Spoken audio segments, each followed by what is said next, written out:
Welcome back to We're Having Fun, the show where we ask, are you having fun? I'm Mark. Hi. Is that what we ask? We ask ourselves that. Okay, ourselves maybe. Are we having fun? I don't know. Yes, we're having fun. Hi. Hi, and I'm Krista, since I didn't say that earlier. Yes. She is here. And this is a special Lost Episode edition where we lost an episode and now we're doing it again. Yeah, so you may have remembered, or you may have remembered, I don't know why I said it that way. I just woke up from a nap. So you may remember a while back, we had an episode that we recorded and things happened. And so now we don't have that recording anymore. So we missed a week because of that. And Here we are. We did it in person. It was when I was here for one of my visits. And it was a special live episode, and it was gone. Don't say it like it was special live. It wasn't live. Anyway, but yeah, it was corrupted, and we lost all of it, and couldn't be moved over onto Mark's new computer, because that was the whole computer problem. That was that time, when we missed 2 episodes, actually. Yeah. Because the computer company was like, we said we sent you your computer, but we didn't. So it was the worst. Yeah, it was bad times. Yeah. But yeah, we had it recorded and lost it, and now we are back redoing it, probably with everything different, because we can't remember what we said the first time. Yeah, that's true. And will this one be lost? Who knows? Maybe this is the cursed episode. If this is cursed, oh no, please no. Well, I guess now we can reveal what that episode is. Have we revealed it in the past? We have not. Oh. I think I told my mom. Oh, wow. So one of our listeners knows what it was. Our Patreon supporter, your mom. We don't have Patreon. We don't have it on the website, but we do accept donations from any family members we can find. Long lost cousins.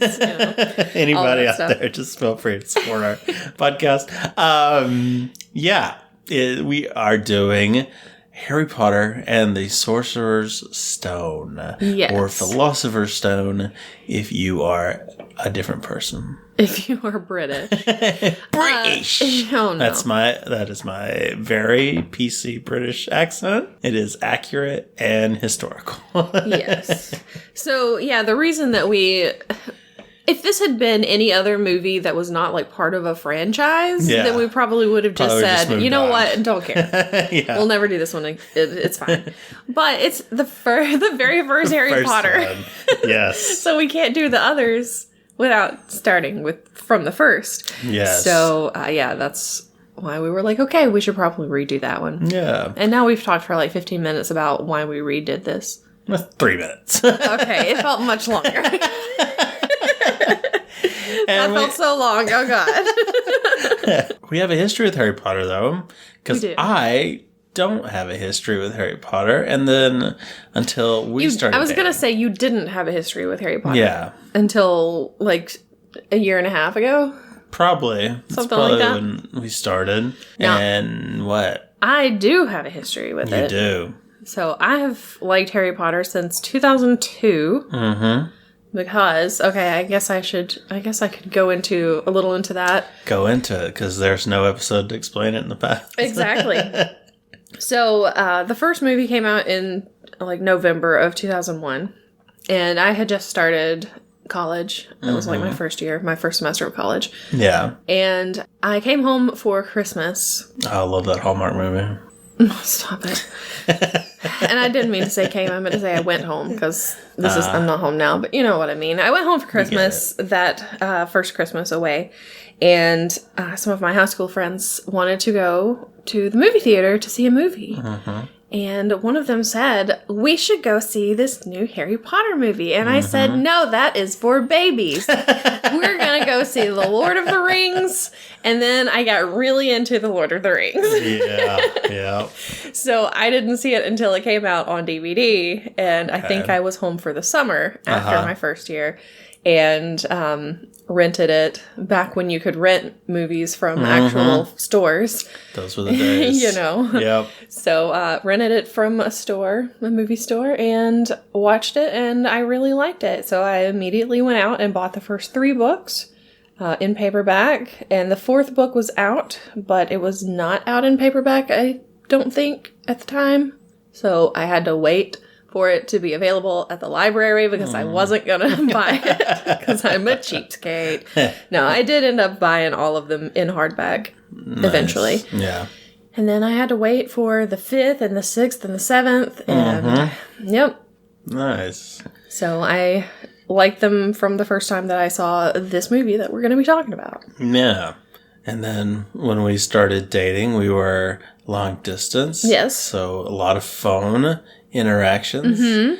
And so, we think what activities to do long distance. And you're like, hey, how about I read Harry Potter to you? Yep. And I said, what? No, I said, yeah, let's do it. And so you did. But technically the first 2 books I did not read over the phone because we started it when I went to visit you in March of 2020. While I had a week off. That turned into COVID. We started COVID. No, so yeah, it was right as everything was shutting down, and we read the first 2 books at your apartment. I thought we'd read a little bit before you got here. Are you sure? I'm sure. Okay.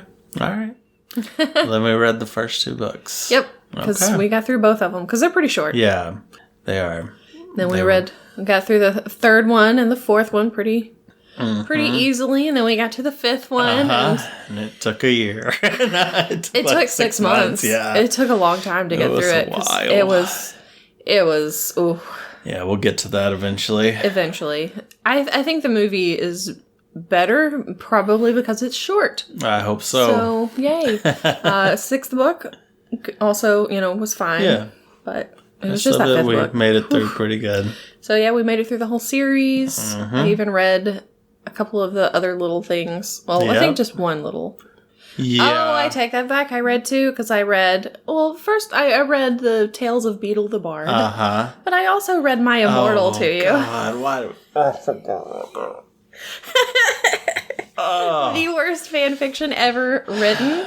Not just worst Harry Potter fanfic.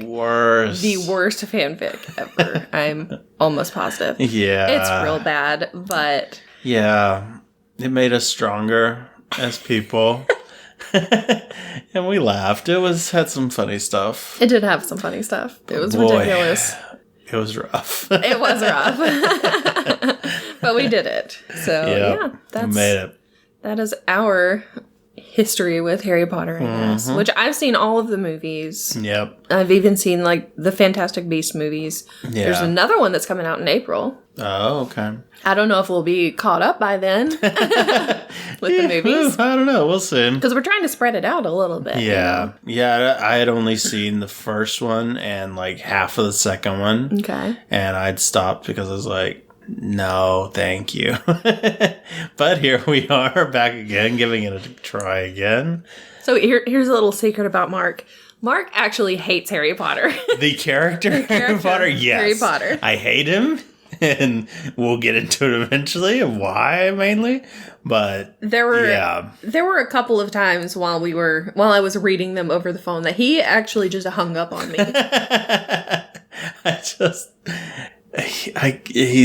He's the worst. Oh God. Oh. Yeah. So. Well, I mean, he's never been my favorite character, so. Yeah, he's nobody's favorite character. There probably are some people who he is, but... I refuse to believe it. We don't talk to those people. If I'm going to believe there's good in the world, I'm going to believe there's not anybody out there. We watched the first movie again. Well, part of it. Yeah. So we remember. Yeah, I started watching it yesterday, and then we finished it off last night. Mm-hmm. Got a good portion of it. After we watched other stuff. Yeah. had a lot of watching to do yesterday. So he missed the beginning of it, but not much of it, actually. No, not much. So, yeah, you want to get into it? Sure, let's get into it. All right, let's get into it. All right, so Harry Potter and the Sorcerer's Stone. Yes. Also called the Philosopher's Stone. They changed it for American audiences because they thought American audiences don't know what philosophers are. Yeah, we don't. So, we don't, honestly. So, it's okay. It's not that I took a philosophy class or anything. I like that we know what sorcerers are, though. Well, they were like, sorcerer sounds more magical, I guess. So they know that Mickey Mouse, they know that. He was Sorcerer's Apprentice or something. That's true. He was. So, they'll get it. Oh boy. But the movie starts off with Dumbledore, everybody's favorite wizard. Yay. Dumbledore. Everybody's favorite gay uncle. Yep. Wizard, I guess. I don't know. I guess. I like Dumbledore for the most part, but... Yeah. I've questioned some of his choices in the past. Oh, yeah. Overall, a bad dude. There's a lot of stuff to question about him, but the first is this whole beginning of this movie, where he leaves Harry with terrible people. Yeah, family that hates him. Yeah, so Dumbledore arrives at Privet Drive, which is where the Dursleys live. The Dursleys, of course, are Harry's aunt and uncle and cousin. Yep. And while he's there, he meets up with McGonagall, Professor McGonagall, in cat form, and she transforms back into her human form. Did I have a crush on Cat McGonagall? Did you? No, it's a cat. It was cute. It is a cute cat. There are 2 cute cats in this movie. Yeah. Because there's McGonagall in cat form, and there's also Mrs. Norris. Oh, yeah, there are. So, if you're a cat lover, this is for you. Although Mrs. Norris is kind of... I wouldn't say she's evil, but she does have red eyes. Yeah. So. she's not the nice best cat. No. So they're talking about, oh, is it true what happened? And they don't really kind of explain what's going on, but Dumbledore's, yes, it's true. And then here comes Hagrid on a motorbike. Yep. Holding baby Harry. How is he holding Harry baby? Harry baby? He's got a Harry baby. How is he holding baby Harry and... flying this motorbike? I don't know. He's got skills. He does. He just wraps him up in that beard. Maybe that's what it is. He's probably just got him in one of his pockets. Probably. Yeah, he's got huge pockets. And there you go. So Harry, why do I keep saying baby. Harry? Hagrid. Oh my god. It's gonna be a rough one. It's gonna be, yeah. Hagrid shows up. He's got baby Harry. He's crying because he's like, I don't want to say goodbye to the baby. But he does. And they leave him on the doorstep with a note, a nice little note. And of course it shows his scar, the scar on his forehead. Yep. For ZZ Top. Oh, yeah. I have a scar on my forehead right now. You have a mysterious scar. I don't know how I got it. Happened when you were sleeping. While I was sleeping. Yeah. Yeah, Someone tried to magic you. I don't know what happened. I probably just, cut myself with either my ring or my own fingernails, because that's... Apparently that's how I roll. I don't know. We are recording this on Halloween, so it's pretty spooky. Yeah. Yeah. Maybe it was a demon trying to crawl into my head or something, and hopefully it's not there. Which, by the way, if while we're recording we get trick-or-treaters, bear with us. Yeah, because we're gonna have to be mean to them and say, sorry, we don't have candy. Have to act like we're not here. Just shh. Don't say anything. Shut up. I've still got some of those Hershey Kisses that are left over from last week.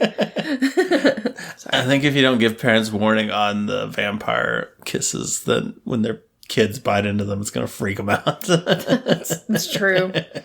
Oh boy. So yeah, hopefully we won't have anybody. I've never had anybody here before, and I've lived here since 2017. So if somebody shows up this year, yeah, I'm cursed, obviously. So anyway, we flash forward 10 years to 11-year-old, or he's not quite 11 yet. He's about to be 11. Harry. Who lives in a cupboard under the stairs. Yep. Because, like I said, they're mean to him. They're so mean. They make him cook breakfast. But it's a pretty sweet little room. It's kind of nice. I like it. I think it's really cute. Yeah, it's kind kind of a nice little hideaway. Yeah, because like in the books, it talks about there are like spiders that live there and everything. I'm like, there are not any spiders in that area. No, sir. Yeah, he's got like shelves. It's all decorated. It's nice. It's pretty nice. So I don't know what he's complaining about. Yeah, you're just under the stairs. Come on. I don't think he ever actually complains, but in the movie, but whatever. Yeah. So you find out that the Dursleys are kind of jerks. His aunt and uncle are mean to him. His cousin is a bully. And that's... Yeah, you get to meet them pretty quickly. They're all the worst. They're all the worst, exactly. And when it starts off, it is Dursley? Why do I keep saying that? Dudley. His name's too close. It is. It's Dudley's birthday. And he's complaining because he's counted his presents. And he only has 36 presents. And he had 37 last year. And so they tell him, it's okay. When we go out for your birthday, we'll buy you 2 more presents. Which means he's going to end up with 38 this year. And then they're just going to have to keep adding on each year. Yeah. You got to put an end to that. You gotta. Yeah. That's too much. If he like gets to be an adult and he's dating someone, he's gonna be like, I have to have 53 presents. Oh my god. Yeah, and then she goes, and I'm gonna have to kick you out right now because I don't want to be dating you anymore. You are too much. Right. So they go to the zoo for his birthday, and they go to the reptile house. Yes. Always a cool house. Yeah. So they see a boa constrictor kind of snake, big snake anaconda. I don't know what it is exactly. It's from Burma is what it says. It didn't want none though. I know that. I know. In the books, it's not. It's from like somewhere in South America. Where is Burma? Bermuda. No, I don't know where it is. Why do I not know where Burma is? I don't know. I was thinking it was like Indonesia or something. It's in Asia, yeah. Somewhere around there. It was something that used to be something else. Yeah, that used to be Burma. Oh. Now it's something new. Do we need to look it up? Maybe. I think it starts with an M or maybe an S. Myanmar. That's it. Okay. So yeah, it's from Burma, but in the books it's from somewhere in South America. God, why can I not speak today? It's from somewhere in South America because as it is slithering away, it says, "Thanks, amigo," which it's like, okay. Okay. Really getting on the head there. All right. Anyway, so yeah, they see this big snake and it's just kind of laying there. And Dudley says, make it move. And the dad taps on the glass, and I'm just sitting there going, gosh, you guys are the worst. They should be kicked out. They should. So they get tired of waiting for it to move, and they walk off, and Harry just starts talking to the snake, and it starts responding to him. It's like, wow, that's weird. Have you ever talked to anybody before? And he shakes his head, no, He's like, oh, well, that's cool. And then it starts talking. It sees that it's bred. He sees that it's bred in captivity, so it doesn't have a family either. Aww. So he has this nice little bonding moment with the snake. How sweet. At which point Dudley sees that it's moving around, and he's like, hey, it's moving. And he goes over, and he's like, starts banging on the glass and knocks Harry out of the way. Harry's on the ground, and he gets this look on his face like, oh boy, you're gonna get it. You... And you. And then suddenly the glass disappears and he goes flying, Dudley goes flying through the glass, where the glass was. And the snake goes away and it says thanks and everything. Yep. And it's gone and the glass comes back and Dudley is stuck in there. Yeah. Weird spell. I don't know what the hell it was. Yeah, there's not the glass does not come back in the book. Yeah. It does escape. The glass disappears. It escapes and everything else is fine. Yeah. But yeah, people are freaking out in the reptile house because there's just it's just going on. Snake's going on. And that snake is not going to get very far. Somebody that works there, some zookeeper is going to come in and is going to grab it and put it back. Probably. So, what did you really do, Harry? Yeah, I mean, he got his freedom for a little bit, I guess got to see the outside. So, I thought that snake was going to be, more important to the story. Nope.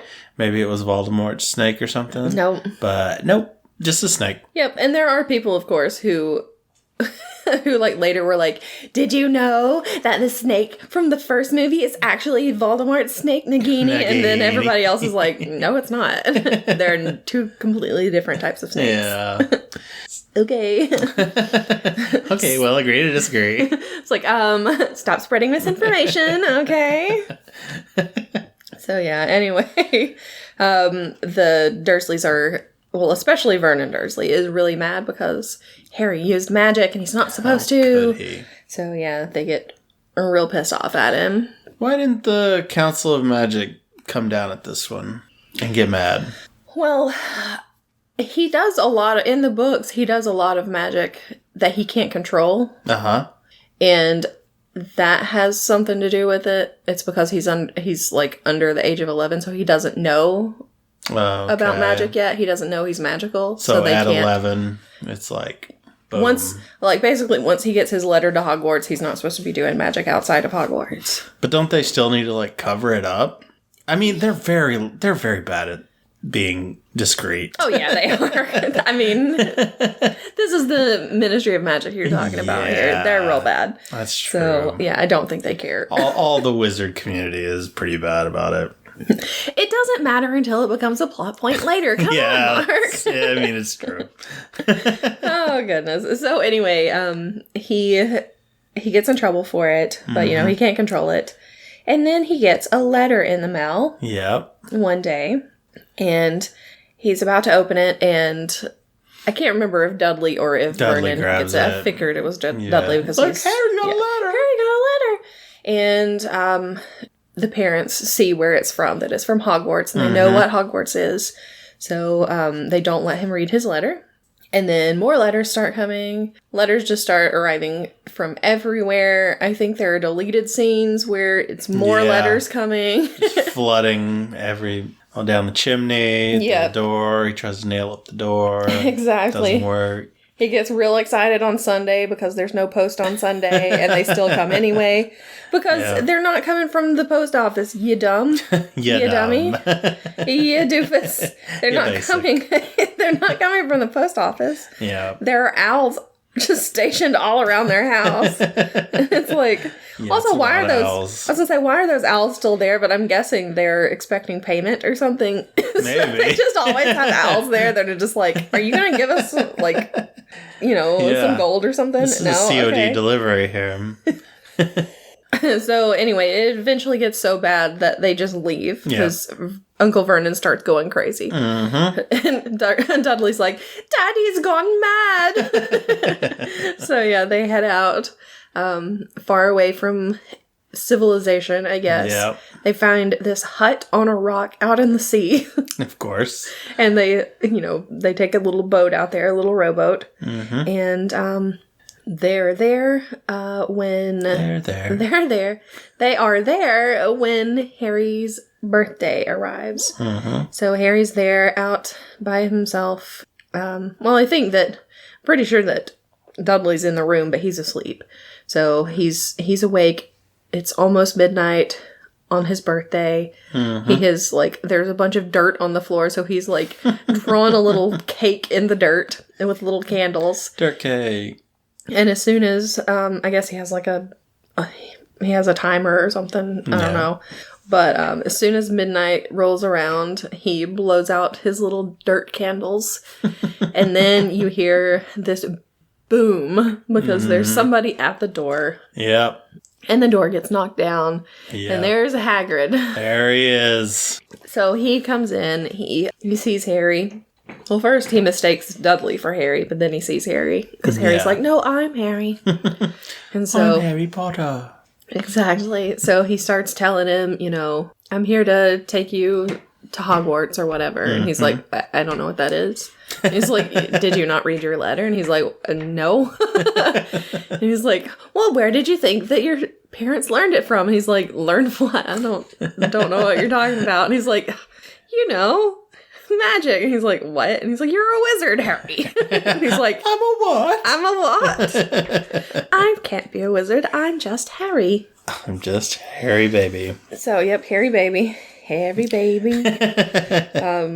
So he finds out all about his parents. Yep. Uncle Vernon and Aunt Petunia come downstairs, because apparently this is a teeny tiny hut on the rock, but it's got an upstairs. It does. So they come downstairs.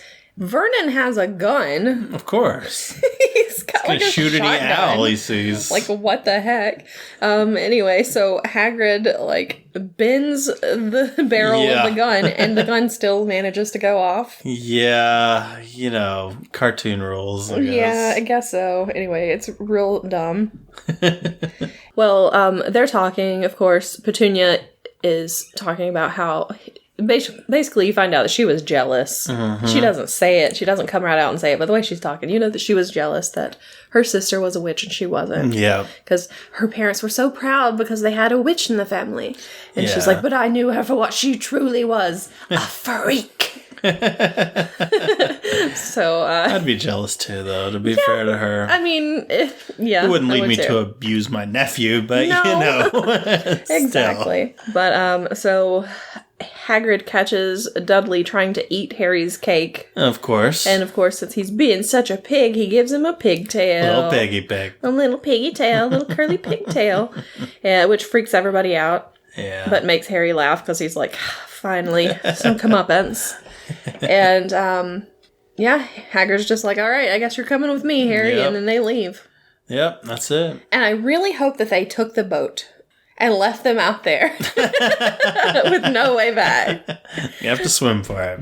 I'm assuming that's not what happened, but it doesn't actually say how Hagrid got there in the first place. It's true. I'm assuming he apparated. Yeah, maybe. But I don't know if he can. Or maybe he brought the bike. I honestly don't know if he can apparate, because I have no idea. Hagrid never finished Hogwarts. He never became a wizard. That's true. Technically shouldn't even have that wand in his umbrella. That's true. So, I don't know. Maybe he Mary Poppins did with that umbrella. Maybe he did. Who knows? But somehow they get over to the mainland. They go to London.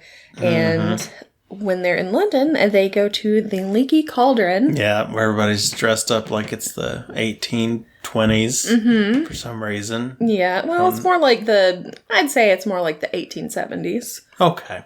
Because it's more like Victorian era. Okay. Still, though. Instead of like Edwardian era or whatever. Still don't know Regency why. Or not Edwardian. That's later. Regency was right when I said it. It's just a weird choice. Yeah, it's real weird. Because, again, not really blending in. No, not blending in at all. Wizards, it's a good thing they have a secret society, like a secret society amongst themselves, because they would not make it amongst the muggles. No, I don't know how they've lasted this long. No. And then, of course, they get in there, they meet a bunch of people, because everybody's like, it's Harry Potter. Yeah. And so they meet just random people. They meet, like, Tom the barman, and they meet Doris Crockford. And then they meet Professor Quirrell. Oh, yeah. And he comes up he's like, it's nice to finally meet you, Potter. Because he stutters. He does. And Harry's like, yeah, it's nice to meet you too. And he holds out his hand, and you notice that Professor Quirrell does not touch his hand. Oh, I didn't He notice does not that. shake his hand, which comes into play later. Yeah. At the end of the movie. I wish he'd use one of those fake hands, shook it That and would pulled be it back funny. and held his hand. That would be funny.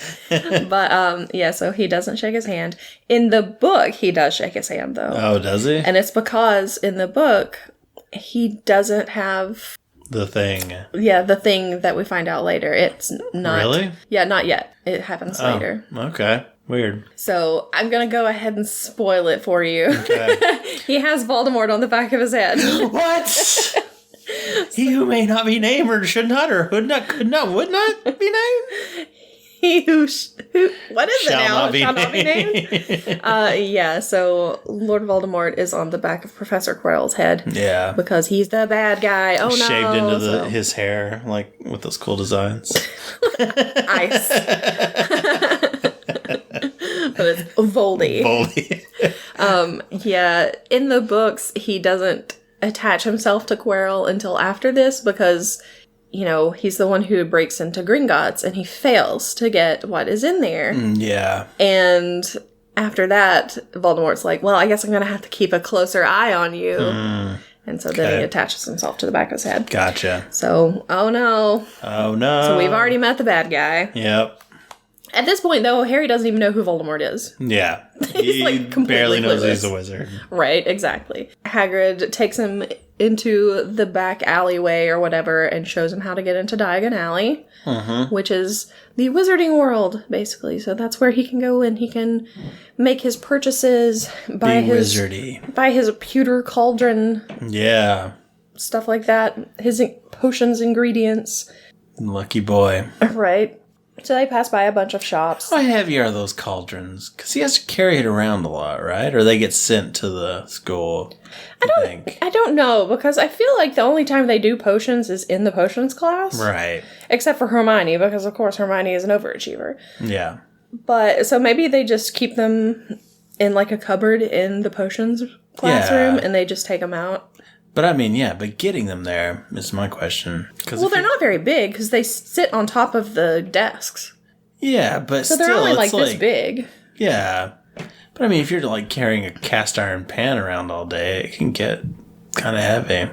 Well, I mean, it's pewter, so it's not quite as heavy. I guess I haven't carried around a lot of pewter. So they pass by a bunch of shops. They pass by like the Quidditch supplies shop where he sees the Nimbus 2000, the latest and the greatest broomstick.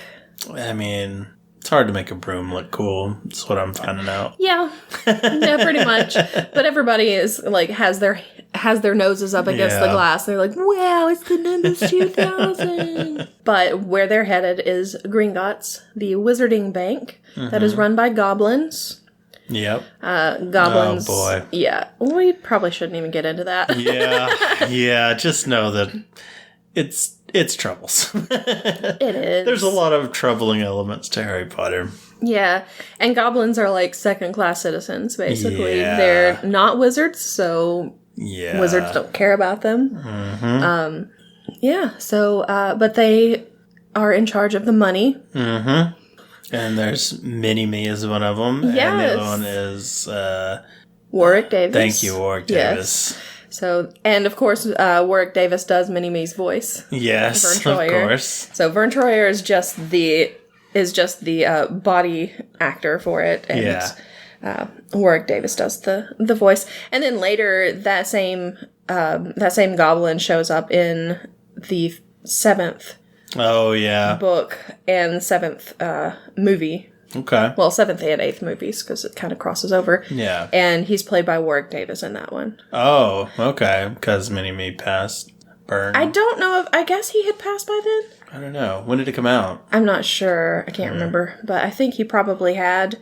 But also, they would have done it with him anyway, so they wouldn't have to just ADR all his dialogue and everything, because True. It's different when he has like 3 lines of dialogue, and instead of when he's like an actual character that is doing things. Yeah, it's true. So, yeah. Warwick Davis gets a lot of screen time in this movie. He does, man. He is all over it. He's just killing it in this. Because he plays 3 characters, technically. He does. Maybe more. I don't even know.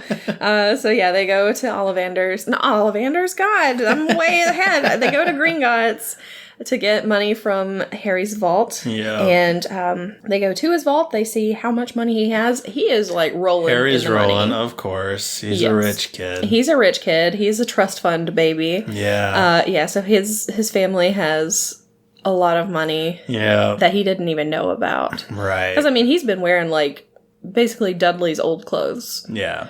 And it's like everything is just like too big for him and everything and stuff. It looks real sad. Yeah. But, and the Dursleys would have blown it all for sure. Oh, probably. No doubt. So, yeah, he finds out that he has a lot of money. Yeah. Because Harry blows it all anyway. So. No, Harry does not. He's like, I've got money. I can spend it on whatever I want. I don't have any concept of money. Exactly. His great-grandfather created some kind of like hair potion that's supposed to like straighten your hair, and so they got like a lot of money for that. Okay. At one point in the books, Hermione actually uses it because she has like really frizzy hair. Yeah. But that's where a lot of their money came from. They probably had money before that too. But. Yeah. But that's where a lot of it comes from. So he's constantly getting more money from that. Yeah. Probably from their pot making business. And they would make cauldrons and other pots since they are potters. Maybe. Krista, they're potters. Yes, I heard you the first Here we time. go. Yeah, okay. So anyway, after they get money from Harry's vault, they go to the other vault where Hagrid has Hogwarts. He's on official Hogwarts business to take something from the vault. Yes. And it's just like a little teeny tiny package. Yeah. Little brown package. He grabs it, puts it in his pocket, and they're like, all right, let's go. Yeah. So they head off. And then they go to Ollivander's. Yeah. So that Harry can get a wand. Well, actually, Hagrid just leaves him there. He's like, here you go on. I got the other business I need to attend to. So he's like, oh, okay. So he goes into Ollivander's to get his wand. Ollivander's real creepy. Yeah. He's like, okay, well, you're here for your wand. Let's try this one. So he tests out a couple of wands. We were talking about this when it happened. He gives him the first wand, and Harry just kind of holds it. And he's like, well, wave it around. And I'm like, he's never done this before. Yeah. How is he supposed to know to do that?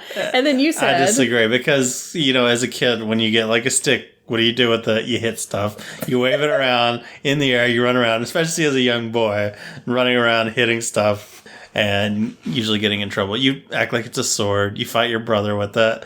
That's what you do. It is what I don't know why he was not waving that thing around, running around the store, breaking more stuff. He's lived his whole life in a cupboard. He doesn't know what fun is.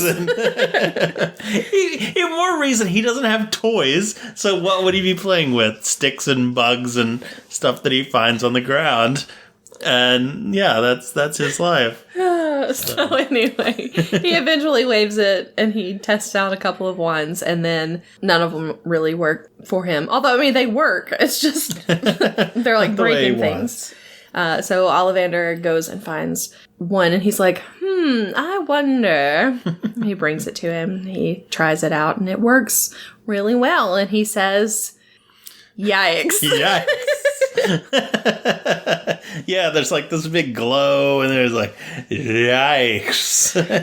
I swear, I have watched this scene so many times. Yeah. We watched it like 3 times. The first time we watched it, I was like, did he say yikes? You're like, I thought he said yikes too. I swear, it looks and sounds like he says yikes. Yeah. Just watch that scene. And he's actually saying curious, but the way he says it, he says he downplays curious, the Q, or something like that. It's like, curious. It's a very weird way to say it, and it just looks like and sounds like yikes. Yeah. It's so, because I was like, excuse me? Yikes. Exactly. So, new favorite part of the movie. We should put that in the quotes of the IMDb trivia stuff. Yikes. So I love that part. And then he tells him, it's curious that this wand would choose you since its brother gave you that scar, because the wand cores came from the wand cores for his wand, Harry's wand, and for Lord Voldemort's wand are phoenix feather, and they came from the same phoenix. Yeah. From Phoenix, Arizona. No. They were made there. No. Did I miss the point of it? They came from Fox the Phoenix. Oh, okay. Dumbledore's Phoenix. Yes, that's right. But I don't know if you actually find that out in the movies or if it's just a book thing. I don't know. Anyway, you don't find it out in this first movie or in the first book. That's something you find out later. But so they have matching wand cores, and it's interesting that his wand would be the brother of Lord Voldemort's wand. Yeah. So how weird. Wow. Anyway, Hagrid shows up. Hagrid shows up and he's got an owl in a cage. And this is Harry's new owl, Hedwig. Yes. Because you are allowed to have a pet with you. Mm-hmm. I say a pet, but it's like, I guess it's supposed to be like more like a familiar or whatever. Yeah. And so they tell you that you can have an owl, a cat, or a toad. Yeah. So that is his owl. Which, is broken by a few people. Oh, yeah. So, well, only one person one family, I should say. Oh, yeah, that's true. So now he's got all of the stuff that he needs. Hagrid leaves him at King's Cross Station with his ticket and says, all right, have fun, Harry. I gotta go do something. Sorry, I can't take 5 more seconds to show you where to go. Exactly. And tell you what to do. Exactly. It would be so easy. So, yeah, he has no idea where to go. And if you go by the books, why is he there that early? Because he's not even supposed to be there for another month. Yeah. So, I don't know. They truncate the time a lot, apparently. Yeah. So, yeah, he goes to try to find platform 9 3/4. Yes. He sees platform 9. He sees platform 10. There is no platform 9 3/4. He asks the worker. Yeah, he goes up to, like, the porter. Don't be stupid, kid. Get out of here. The porter's Why like... are you alone? Shouldn't you... Where are your parents? Right. The porter's like... This is dumb. Why would you ask me something like this? Get away from me. So he happens to overhear some people talking about platform 9 3/4 and Hogwarts, and he follows them. And it's the Weasley family. It's those Weasleys. A bunch of redheaded family members. Yeah. He sees a couple of them go through the wall, and he's like, whoa, what the heck is going on here? They're very open about this, not trying to conceal at all. People are everywhere. I mean, nobody's even, like, coughing to, like, cause a distraction somewhere while somebody else goes through. No, they're being very loud about it all. Like, oh, yeah, definitely. Hurry, we gotta get to 9 3/4. Mm-hmm. Run through the wall. Okay. Yeah. Harry's like, excuse me, can you tell me what to do? I'm new here, you know? She's like, oh, sure. So she just shows him how to do it. Yeah. He goes through, he sees the Hogwarts Express. It's all cool and magical and everything. It's a cool thing. And yeah, so he goes on and gets onto the train, and the next thing you know, they're on their way to Hogwarts. Yep. He's in his little cabin by himself or whatever. Yep. And somebody pops his head around the corner and is like, hey, do you mind if I sit in here? They're like halfway to Hogwarts, it seems like. Ron's just been like just wandering around. He's just been wandering up and down the hallways trying to find a place to sit the whole time. It's like Forrest Gump. Seat's taken. You can't sit here. Oh boy. So yeah, he's like, yeah, sure, you can come on in here. So he comes in, he sits down. He's like, I'm Ron Weasley. And he's like, Harry's like, I'm Harry Potter. He's like, what? Whoa. He's like, do you have the scar? And Harry's like so excited to show him the scar too. Yeah. He's like, oh yeah, sure. Let me just show you right Look at this. Isn't that cool? Somebody tried to kill me right there. You know? I nearly died. Yeah, because I did forget to say that Hagrid did eventually tell him about Lord Voldemort and that he had tried to kill him. Yeah. But yeah, so he knows finally about what happened. He killed his parents. Yep. Harry killed his parents. Harry killed his parents with Hagrid's help. Oh, no. But he didn't know. He's just a baby. Hagrid was just throwing Harry at the parents and killing them. Oh, my God. It's crazy. Just parents everywhere. Just parents coming at him. It wasn't even just Harry's parents. It was like the Matrix, too. It was just all kinds of parents just going up. Hagrid's twirling him around. Harry's kicking him as he's going around. Little baby Harry. Little baby legs kicking. Oh my God. That's a good movie. We should write this. No, we should not. So yeah, we get to meet Ron Weasley, and then the trolley witch comes by, and she's like, anything off the trolley, dears? Yeah. And it's got a bunch of candy and snacks and all kinds of stuff. And Ron is like, no, I'm good, you know, because he's got like this big package of, it's supposed to be sandwiches. I don't know what it looks like, but it's gross. It's like taffy, but it's not. It's supposed to be sandwiches. It's supposed to be like, it's not like roast beef sandwiches, but it's something like that. It's because the Weasleys, they got a lot of kids, not a lot of money. Poor. Yeah. So I mean, it's probably like potted meat sandwiches or something. Probably. It's like real gross. It's like here's some spam. Oh, it's corned beef. That's what it is. Okay. It's corned beef. Yeah. I just remembered. So yeah, he's got some nasty sandwiches, and he's like, I'm good. Real shot fired at corned beef. I'm not gonna eat it. So then Harry's like, oh, well, I've got all this money. And he just, like, pulls, like, all of these coins out of his pocket. I'll take the car. He's like, I'll take the lot. Or we'll take the lot. And I'm like, you're just going to take... Surely that does not mean you're going to take everything off that cart. Yes, it does. Because nobody else is going to be able to get any snacks. Yeah. That is just wrong. It is Harry. Rough. That's terrible. I mean, I guess they might still have supplies in the back. She'll have to go reload. Yeah, but then she's going to have to, like... She's going to be like... now I have to go all the way back to the back of the train. Yeah. They may not get back in time before they get to Hogwarts. So anyway, he gets a bunch of candy. Yeah. They're sitting there eating their candy. He tells them about the Bertie Bott's every flavor beans, which they do mean every flavor. And so Harry, and of course Harry's like, he eats one. He's like halfway through eating one of them. And he's like, I think I'm gonna spit this out. Yeah, they're pretty gross. And then of course you have chocolate frogs. He opens a chocolate frog and it jumps out the window. Yep. Freedom. Right. It's like, okay, so now there's just some chocolate frog on the side of the train tracks. Just melting. Yep. What a waste. Because they only get one jump, apparently. But inside the chocolate frog box, you get a chocolate frog card. And the one that Harry gets is Dumbledore. Yeah. They're like baseball cards for wizards. Yeah. So each chocolate frog has a different one in it. And they're like collector's items. Yeah. And because Ron is like, I've got about 6 of those. About 6 of the Dumbledore ones. So he doesn't care, So there are a couple of them in the books that he's missing that he's like, so if you get one of these 2 or 3, let me know. I'll take it.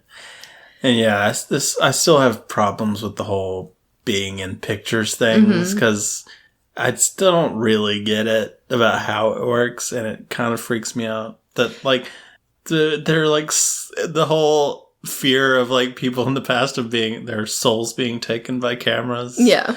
Is it happening here? Because you show up in the picture and then you got to go to your other picture. So you got to take off.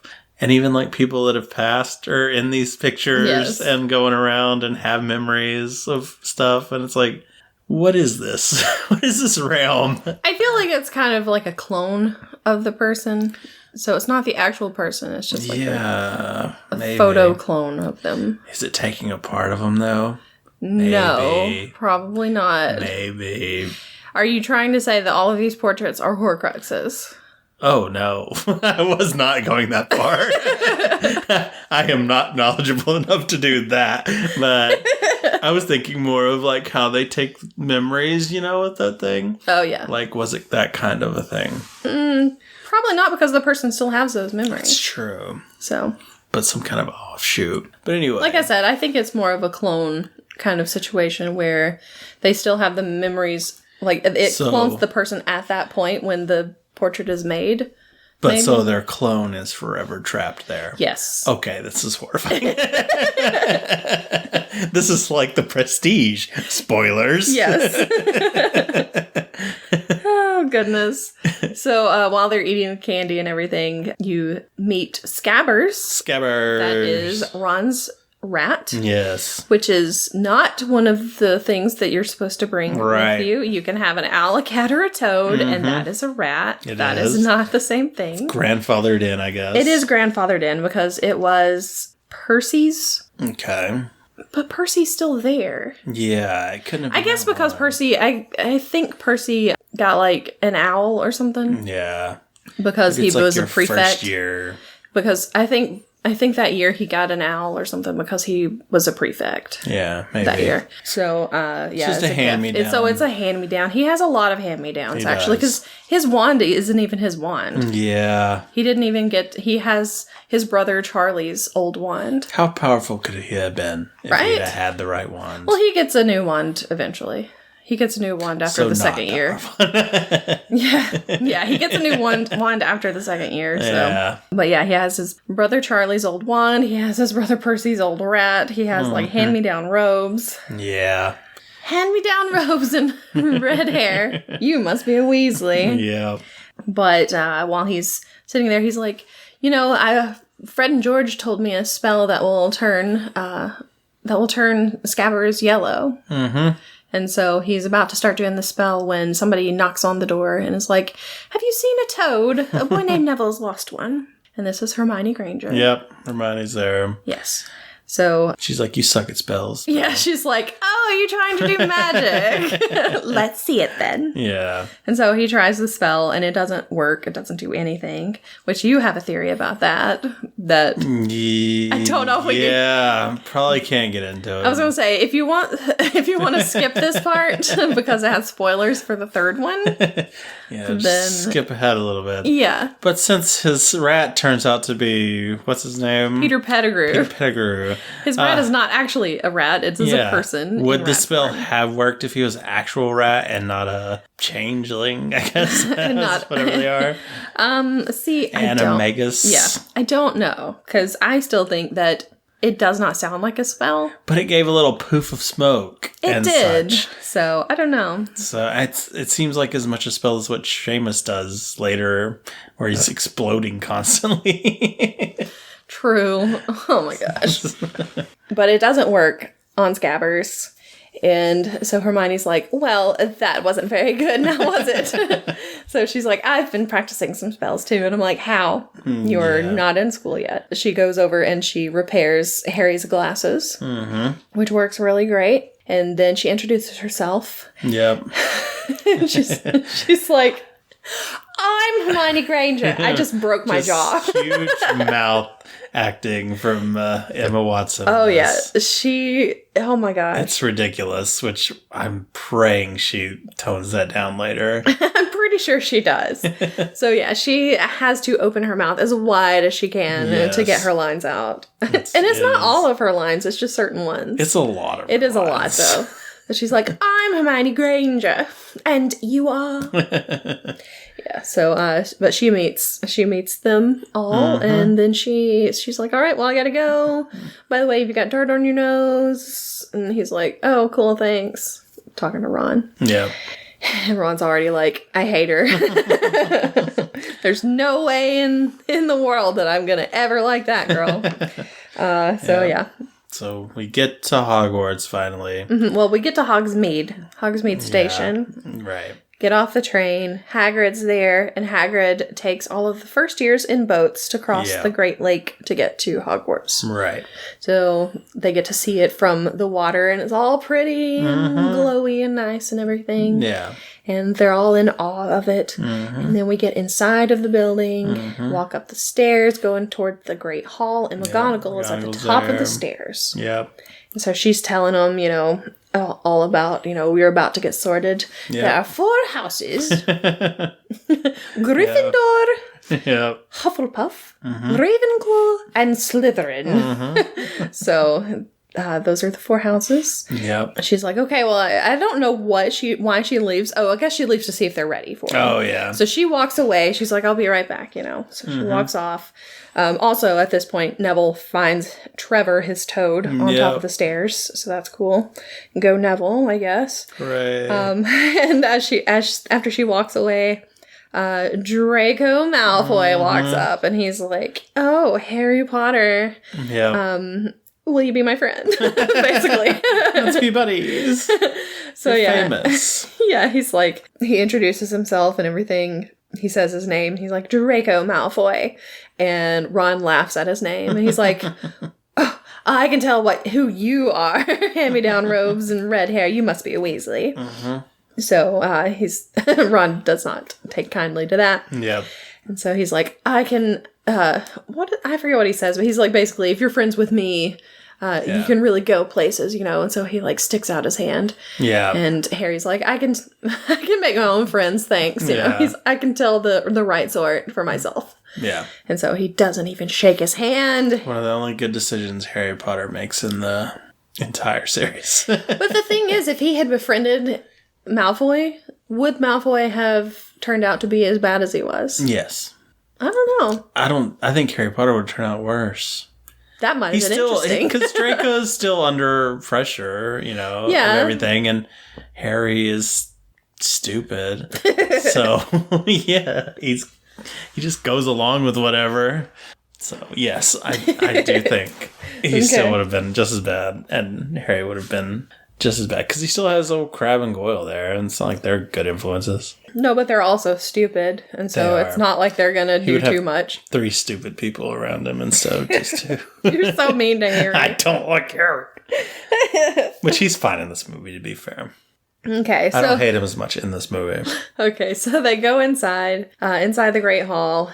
Of course, Hermione has to point out that the ceiling isn't actually outside. It's bewitched to look like it is. It's like, okay, thanks, Captain Obvious. And you can see the rafters, but okay. So yeah, they get up there, and the Sorting Hat is placed on a stool. Mm-hmm. In the books, it has like a nice little song that it sings, and it kind of tells like about the different houses. I'm glad we didn't have that in the movie. Yeah, me too. So they don't really go into the specifics in the book, not in the books, in the movies about like what the different houses are about. It's just houses. It's just like, you got some houses, okay? Because I mean, in the books you find out, Gryffindors are supposed to be like really grave, really brave. The Slytherins are like really ambitious and sly. You've got your Ravenclaws who are really smart, and you've got your Hufflepuffs who are just kind of like the rest of the people, which is me. I'm a Hufflepuff, but they're supposed to be like loyal and hardworking or whatever. So you don't find any of that out. But then they start sorting people. They start off with Hermione for some reason. They're not in alphabetical order like in the books, but whatever, So Hermione gets sorted into Gryffindor. Then you have... Pretty much everybody does. Yeah, pretty much. Yeah. Seems that way. Of the ones that they show, Hermione gets sorted, Ron gets sorted, Malfoy gets sorted, so you got a Slytherin in there. You've got one just random Hufflepuff, because you've got Susan Bones, who was only there because she's the director's daughter. Yeah. And then you finally have Harry, and Harry gets up there, and the hat is talking to him. Yeah. And it's all like inside his head. It's not actually saying this stuff out loud. Right. But it doesn't really explain that. It doesn't. It looks like it's just talking to him. It looks like it's just talking to him. Yeah. But, so he kind of gets the choice, because he's like, I don't want to be in Slytherin, because he knows that Malfoy's in Slytherin and bad wizards go to Slytherin. So he's like, he's like, not Slytherin, not Slytherin. So he's like, all right, well, I guess you're going to Gryffindor, because they're like opposites or whatever. Yeah. So there we go. Harry Potter has been sorted into Gryffindor. Yep. And it shows Dumbledore early in the sorting stuff, and he's kind of like clapping when somebody gets sorted, and it's like just this it's like half a little. I'm clapping the back of my hand, basically, just barely tapping it. It's like that's even not a golf clap. Exactly, it's not even. It's just a little tap on. Care about that. Just a little tap on the back of the hand. That's his clap. But then when Harry gets sorted, he actually does clap. No raucous. He almost breaks into an Arsenio whoop. It's like, okay, calm down, Dumbledore. So boy. So yeah, they get sorted. I forgot to say that Dumbledore tells them some of the rules for the year, which is don't go into the Forbidden Forest. Well, actually, they said don't go into the forest. It's forbidden, so that's why people call it the Forbidden Forest. Makes sense. And don't go into the third floor corridor. And doesn't explain anything about why, but you're gonna die if you go there. Basically, I mean, it's just like you might as well just open the door for kids, because they're gonna go. Oh, we shouldn't go. We shouldn't go. We gotta go there for sure. Yeah, so tells them not to go there, and doesn't explain why. Just, if you want to die, sure, head that way. So they're all like, what have we gotten ourselves into? This place is dangerous. Yeah, it's going to be dangerous enough without going to those places. Exactly. So they all get sorted. They sit down. They start eating their food. Harry sees one of the professors, and there are two professors actually talking, because Professor Quirrell is talking to this other professor, and Harry's scar starts hurting. He's like, oh, I don't know why my scar. Rub. Rubbing my scar. Oh, it hurts so bad. And then he asks Percy, he's like, who's the professor that Professor Quirrell was talking to? And then he's like, that's Professor Snape. So now he has seen Professor Snape. They lock eyes. Across the room, and Snape goes, I knew I love you, starts playing. And Snape goes, he has his mother's eyes. Which comes up so much in the books for sure. Not as much in the movies, I don't think. Yeah. But in the books, it's like all in there. It's like, he looks like his dad, except he has his mother's eyes. So yeah, he sees Professor Snape, finds out that Snape is into dark arts, and he wanted to be the defense against the dark arts teacher, but he does potions instead. Yep. He's the potions master. So, but that is the big feast. Yep. At the beginning of the year. They eat lots of food. It just appears, and they go to town on it all. Oh, yeah, definitely. A lot of turkeys and such. Yeah, Ron's over there double-fisting turkey legs. It's like, okay, calm down, sir. You just ate a cart of candy on the train. Right. So then we go to, like, the first days of class. Yep. And they go to McGonagall's class. She teaches Transfiguration. Yep. And they're late getting there. And there's a cat sitting on the desk. And they're like, oh, thank God we got here before the professor did. We won't get in trouble. And then the cat turns into Professor McGonagall, of course. Yeah. And she's like, perhaps I should turn one of you into a pocket watch so the other one would get here on time. Like, okay. I mean, maybe if that was an alarm pocket watch. Right. Or a map. She's like, we got lost. Or a map. And I was like, why don't you give out maps? Like, you probably should. You know? There are a lot of staircases. Your staircases move. They move. Why don't you be cool about this? And, like, give 11-year-old children directions on how to get to class. Exactly. I barely found class in college, so. The first semester of college, like before the first semester started, because I was going, I was going to a new school and everything, and I had several friends from high school that were going to be going there too. So somebody's got friends. Well, that was high school. That was a long time ago. I have no friends now. So we were all going to be, going to the university and everything. And we just took one day during the summer. We knew where our classes were going to be because we had our, building numbers and everything. And we had our schedules. So we just went one day during the summer, took a little road trip to the college, and walked around and found all of our classes. Nice. So I would suggest that you try that if you're seriously not in college yet. And it's not run very well. No. So then, like, each time that I would have new classes, I would go, like, the semester before and just kind of walk around and try to figure out where I was supposed to be going. Yeah. So I didn't get lost the first day, because, Probably a good thing. So, and we also get to see their dormitories and everything. We get to see their common room, which is hidden behind a picture of the fat lady.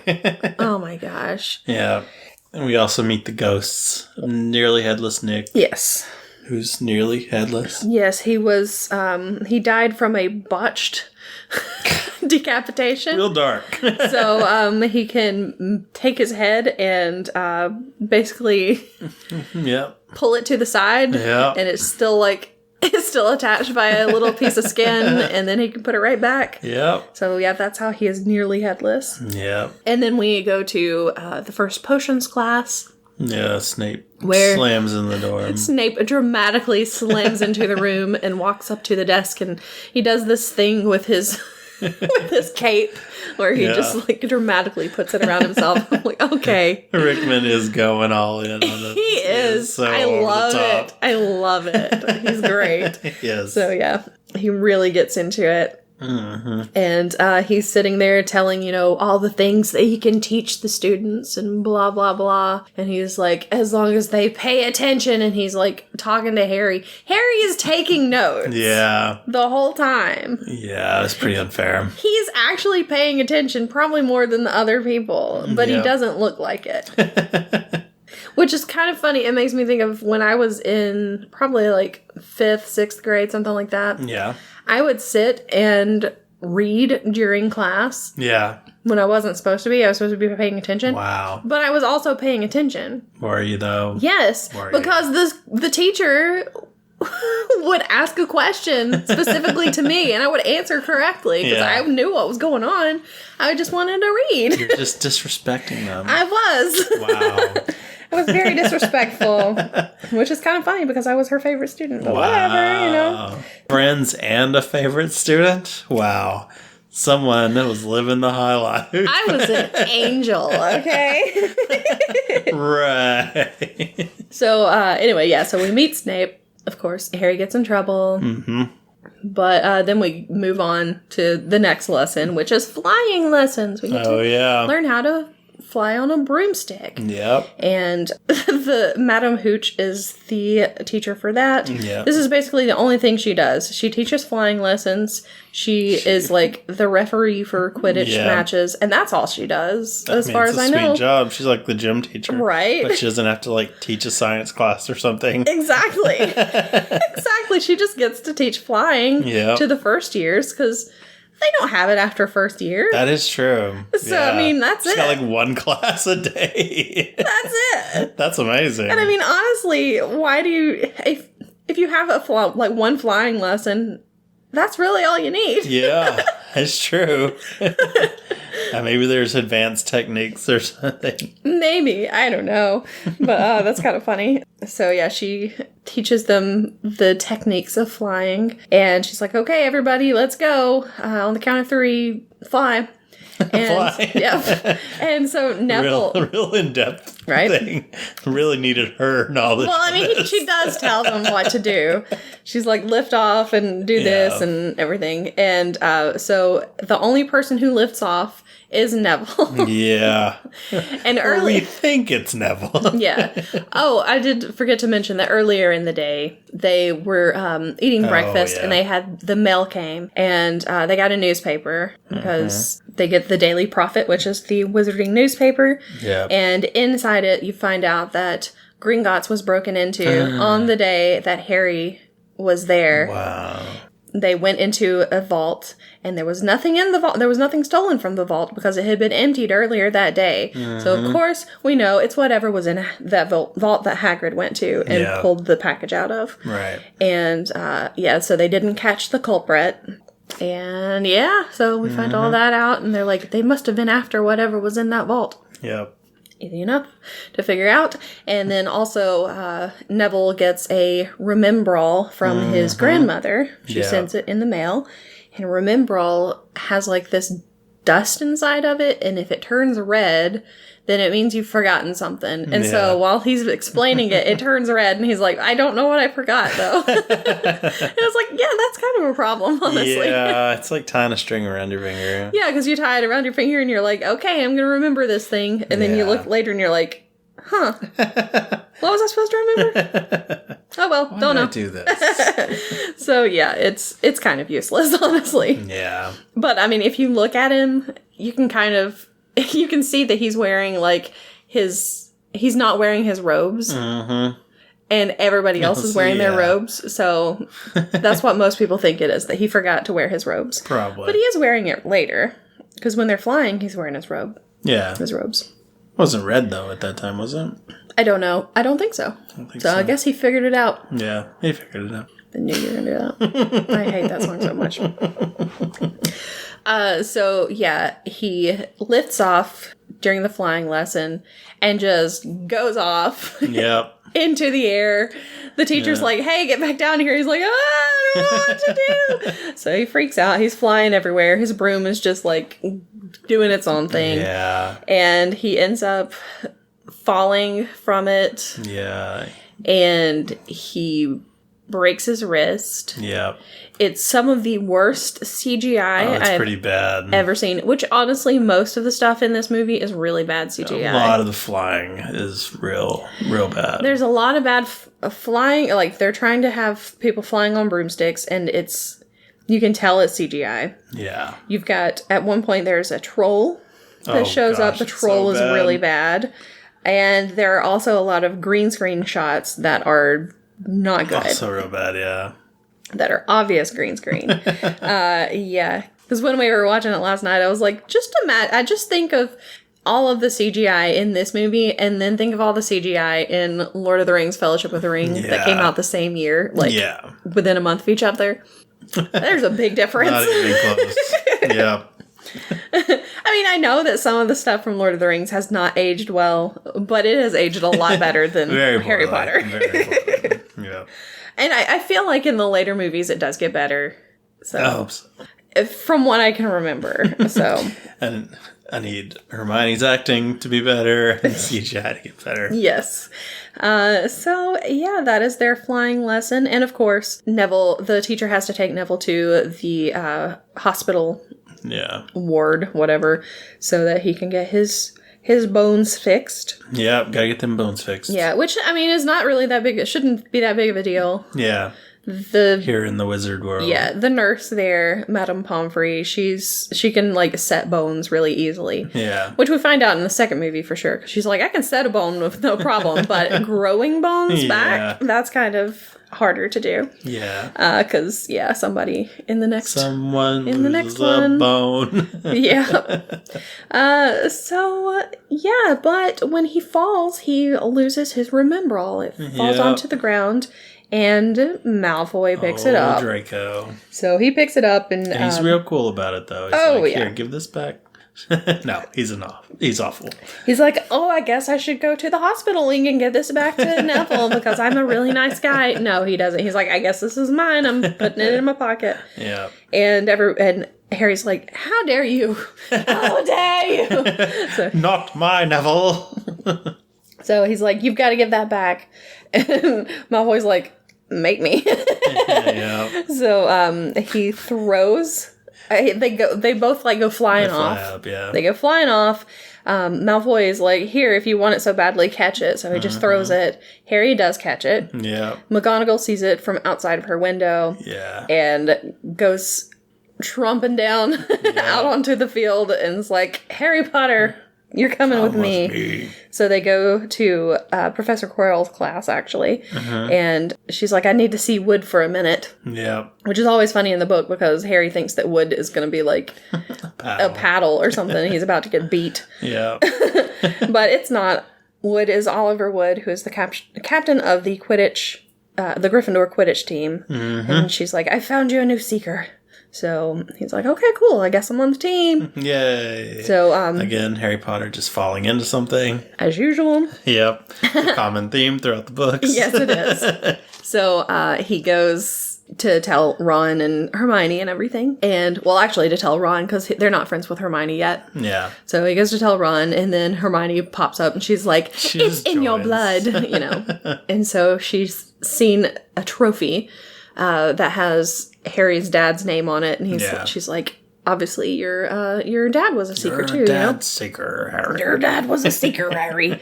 So it's in his blood to be a good Quidditch player, I guess. And as they're walking, trying to find their way back to the dorms, the stairs change, I think, and they get off on the third floor corridor, and Mrs. Norris shows up and sees them, and they're like, quick, we gotta run away. So they go into this locked door, because of course they know they know an unlocking spell, and that's the only spell that is keeping them out of there. Okay. It's bad. Yeah. So they get in there, and there's a 3-headed dog. Yep.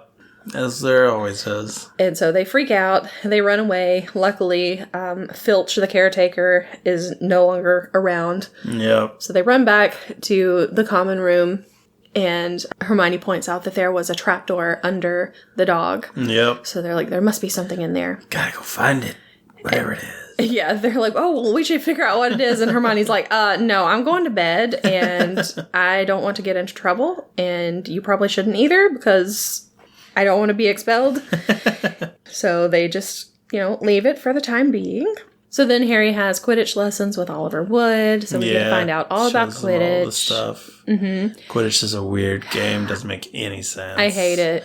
It's bad. I hate it, so we're going to skip that. Then they have their charms lesson where they're learning Wingardium Leviosa. Yeah. So they're learning how to levitate things. Leviosa. And Leviosa. Yeah, so Ron is sitting there waving his wand, freaking out, just trying to get it to work, and it's not working. And Hermione's like, "You're going to put someone's eye out." And she's like, "Besides, it's not Leviosa, it's Leviosa." Or no, it's the other way. Yeah, it's Leviosa, not Leviosa. But the thing is, that's not what he was saying. What was he saying? He was saying Leviosa, fine. Oh. He was saying Wingardium. Oh. Because he has like a little weird speech impediment, it seems like to me. Oh, okay. I don't know if he actually does, but it's always seemed like Ron has a speech impediment. I have no idea. Anyway, so he's been saying Wingardium Leviosa, Wingardium Leviosa, and it's like, okay, it's Wingardium. Sir. So honestly, that's what she should have said. Yeah. But so she says it's Leviosa, not Leviosa. And he's like, well, if you're so good at it, why don't you do it? So she does, of course.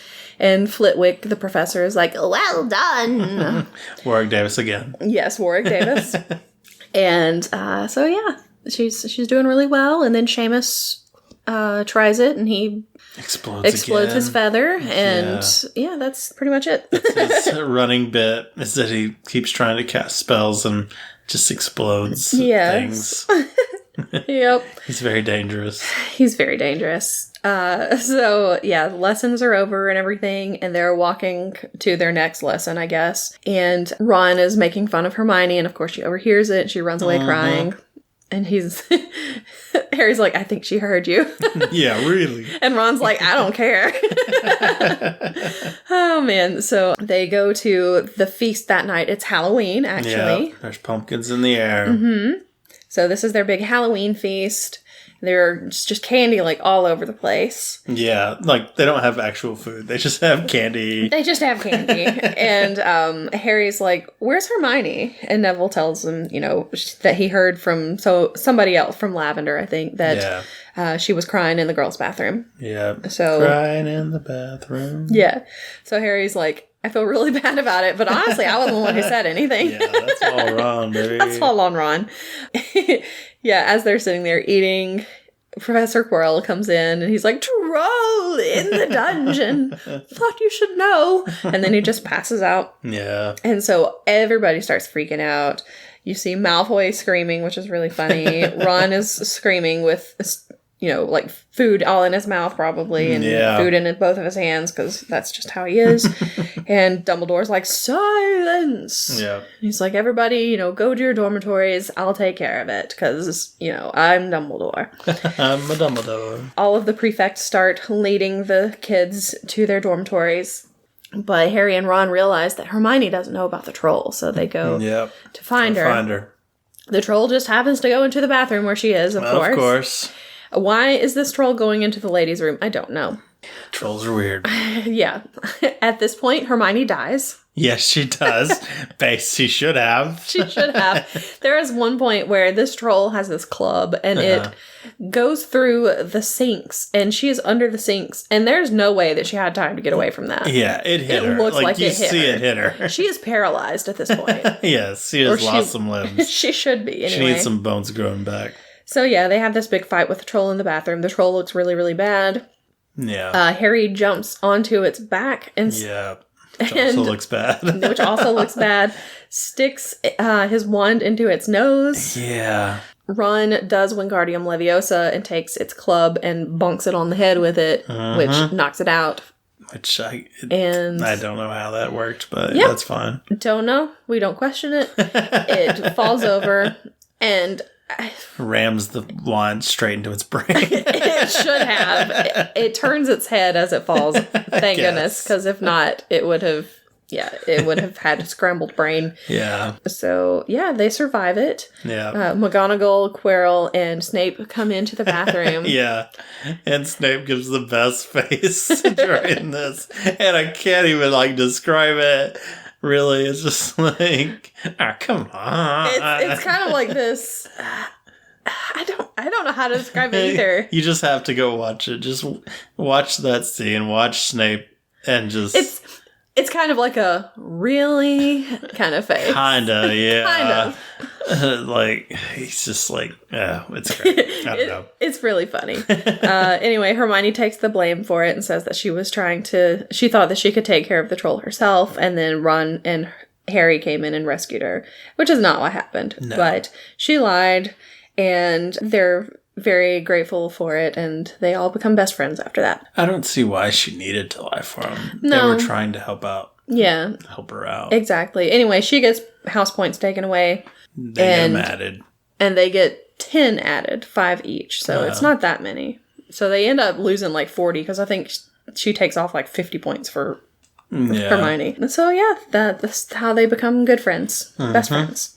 So they're basically inseparable for the rest of the movie. Yeah. Until the very, very end. Yeah. But, so there we go. That's the Halloween troll in the dungeon part. Then we have the first Quidditch game of the season. Yeah. It starts off at breakfast. Harry doesn't want to eat. He's too nervous. And then the mail comes again. And he gets a package that's shaped like a broomstick. Yeah, what could it be? Yeah, it's real dumb. It's obviously a broom. Yeah. McGonagall has bought him a Nimbus 2000. Yeah. So, okay. They share a knowing look. Yes, they do. It's so weird. They do. So then they have the first Quidditch match, which is so infuriating. It makes me mad. So we'll go through it real quick. They're playing against Slytherin. Yes. So there's like a lot of the players are trying to do kind of like soccer on brooms a little, where you're trying to get a ball through some rings. Yes. But that in the end really doesn't matter. The main thing you need to do is catch the golden snitch, which is what Harry's job is. Yes. There's also bludgers, which you're trying to knock people off of their brooms and such, but whatever. Okay, there are 3 balls. Yeah. There's the quaffle. The quaffle is what the chasers, there are 3 chasers on each team, what they throw through the hoops at each end of the field. Yep. There is the keeper who stays at the hoops, who's like the goalie. And then there are 2 beaters on each team. There's a bludger, which is the ball that they use that they try to like hit other players with to knock them off their brooms, basically. And then there's the golden snitch. Yep. The seeker tries to catch the golden snitch. If you catch the golden snitch, the game ends, and whatever team catches it gets 150 points. Yeah. The goals are only 10 points each. Yeah. So, if you catch the golden snitch, you're basically gonna win. Yeah. It's very rare that the winning team is the one who doesn't catch the snitch. Right. So, yeah. It's all down to Harry, basically. Basically. And he just sits there the whole time. Like, the snitch is out. It's going. Yeah, and he's but just sitting up there. It's so tiny, he's looking for it. He's not looking for it. He's supposed to be looking for it. Yeah, he is watching the game, but he's supposed to be looking for it. Yes, but he doesn't. He's terrible. Yes. In the books, he actually is looking for it. Yeah. But in the movies, they're just like, whatever, just happens. Flies in his face. Yeah. It literally has to be like, hey, catch you are me. Supposed to be looking for exactly. me. So, they, the game starts. They're, like, tied, basically. And then Harry's broom starts trying to buck him off. Mm-hmm. Hermione looks over with her binoculars, because for some reason she has binoculars. I don't know. So she looks over, she sees the professors are all in the stands. And Snape is muttering something under his breath. Yeah. And so she's like, he's obviously cursing his broom. We've got to go do it. Anybody around them notice this? I don't know. Because they're too busy watching the game too, I guess. I don't know. I guess. So if somebody was sitting next to me just mumbling, I'd be like, I need to move or something. I don't know. Anyway, so she walks over there and like sets his cloak on fire so that he'll stop. And of course, it like everybody else, he's like going crazy because he's like, oh my God, I'm on fire. And so everybody else gets knocked out of the way. Yeah. Then he gets back on his broom. Yes, he gets back on his broom and catches that snitch. He goes after the snitch. The Slytherin seeker is already after it. And so they're like neck and neck, basically. He does something where he's going straight toward the ground. The other guy is like, you know what? I'm good. I don't want to die for this game. Exactly. This stupid game. Exactly. He still goes after the snitch. He like starts surfing on top of his broomstick, basically. Yeah. And then it goes forward, knocks him off. But as he gets knocked off, he ends up inhaling the snitch. He catches the snitch with his mouth. Yeah. He has to vomit and it so out, he looks like he's going to be sick. Out pops the golden snitch. They've won the game. Yay, he's a hero. And we're done with Quidditch for this one. Hooray. So, yay. So then it is... The future Quidditches will be easy. It's like, they don't know a Quidditch game. You know how it works. Harry caught the snitch. Exactly. Won. Or Harry didn't catch it. Or Harry didn't. Yeah. Yeah.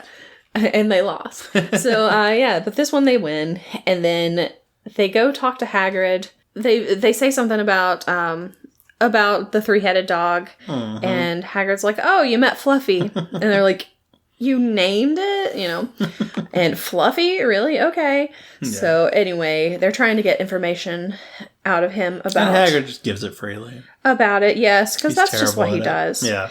And so he's like, well, that's between Dumbledore and Nicholas Flamel, what's hidden under the trapdoor. And they're like, Nicholas Flamel. He's like, I shouldn't have said that. So now they're trying to figure out who is Nicholas Flamel. Yep. And then it's Christmas time. Yay! So it's Christmas. Some of the students go home for Christmas. Some stay there. Mm-hmm. Harry stays because, of course, he's not going to go to the Dursleys. Yeah, they don't want him. Yeah, Hermione leaves, but she tells Ron and Harry to start looking for Nicholas Flamel because we need to figure out who that is. Yep. And she's like, but I'm out, bye. So she pieces out of there. Did she tell him to go to the restricted books? Yes, she said, try the restricted section of the library. Yeah. So then it's Christmas morning. They wake up, they open their presents, and Mrs. Weasley gave Harry a nice... A beautiful sweater. A nice sweater, because she gives sweaters to all of her children, and so now Harry is her child. And Ron has a big R on his chest. And it's maroon. He hates maroon. Maroon's his least favorite color.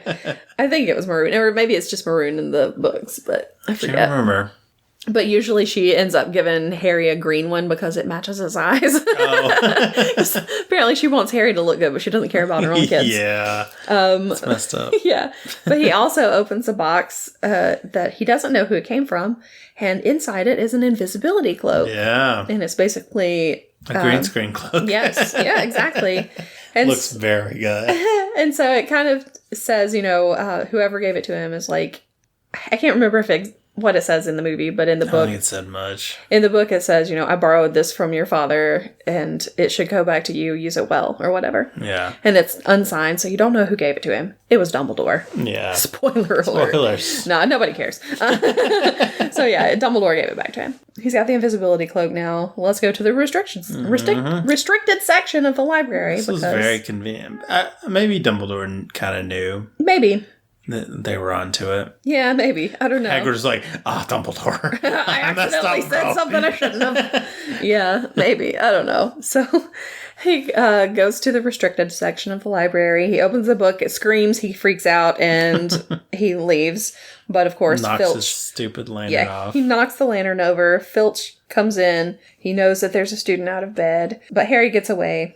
And at one point, he runs into Quirrell and Snape in the hallway, and they're kind of arguing. And Snape's like, I feel like there's someone here with me, and starts like trying to grab the invisibility cloak.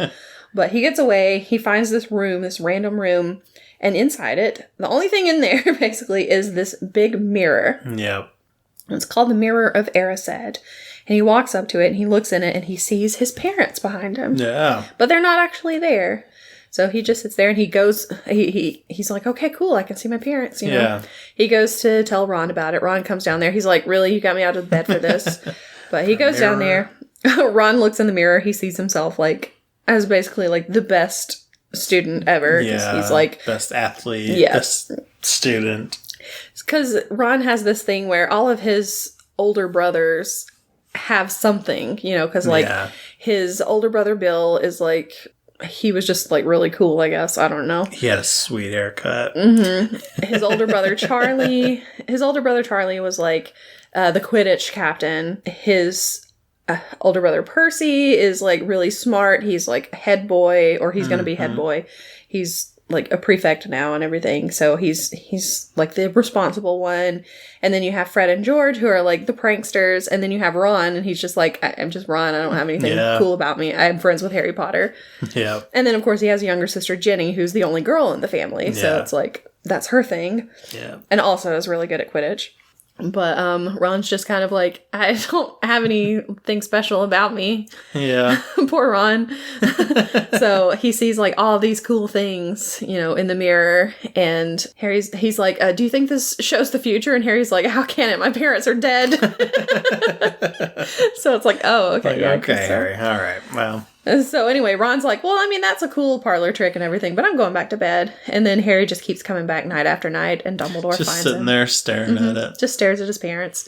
Yeah. And Dumbledore comes in, which is really sad. It is pretty sad. And Dumbledore comes in, and he's like, you should probably stop doing this. You can't live life like this. And so he finds out that the mirror shows the deepest desires of your heart, which Harry's is he wants a family, basically. Yeah. And so he's like, but I'm going to be moving it because you're too attached to this thing. You're getting creepy, bro. You're getting real creepy, bro. I'm going to have to move this. So he's like, this is the last night that it's going to be here. He actually asks Dumbledore what he would... I don't think it was in the movie, but he asks him, what do you see in the mirror? And Dumbledore says, like, a nice pair of socks or something like that. Or I can't remember if that's what it was, but it's something like that. Something like that, yeah. Because I think at one point he says that that's what he wants for Christmas, too. He's, like, obsessed with socks. I don't think that's actually what he saw, but, Probably not. I don't think he's just going to tell Harry what he sees. Yeah. He doesn't tell Harry much. No, he doesn't. No, not until it's too late. Yeah. Oh, my gosh. So, anyway, Christmas is over. School has started back. Hermione's back. And she brings in this big book and she's like, I don't know how I missed it before, but here's Nicholas Flamel. And they find out Nicholas Flamel is the only known owner of the Philosopher's Stone or the Sorcerer's Stone, whatever you want to call it. So basically it's a stone that it's like an alchemy kind of thing. It turns metals into gold, and also you can use it to create the elixir of life, which will make you live forever or whatever, as long as you keep drinking it. Yeah. So that's what they think is under the trapdoor. Yep. So they go off to tell Hagrid that they figured it out. Yep. They're like, we know who Nicholas Flamel is. And he's like, okay, well, come on inside, because I don't want anybody else seeing that I have a dragon egg. Yeah, he's hatching a dragon. So yeah, some guy at the pub has given him a dragon egg, and he's hatching it in his fireplace. And it does hatch. Yep. And you get Norbert, the Norwegian Ridgeback. They're like, oh, cool, you got a dragon. Those are illegal. You're not supposed to have them. Yep. And then, of course, they see somebody peeking through the window, and it's Malfoy. It's Draco. Of course. So they all get detention, even Draco. They also all lose 50 points from their houses. Mm-hmm. So that's 150 points lost for Gryffindor. Rough go for Gryffindor. Yikes.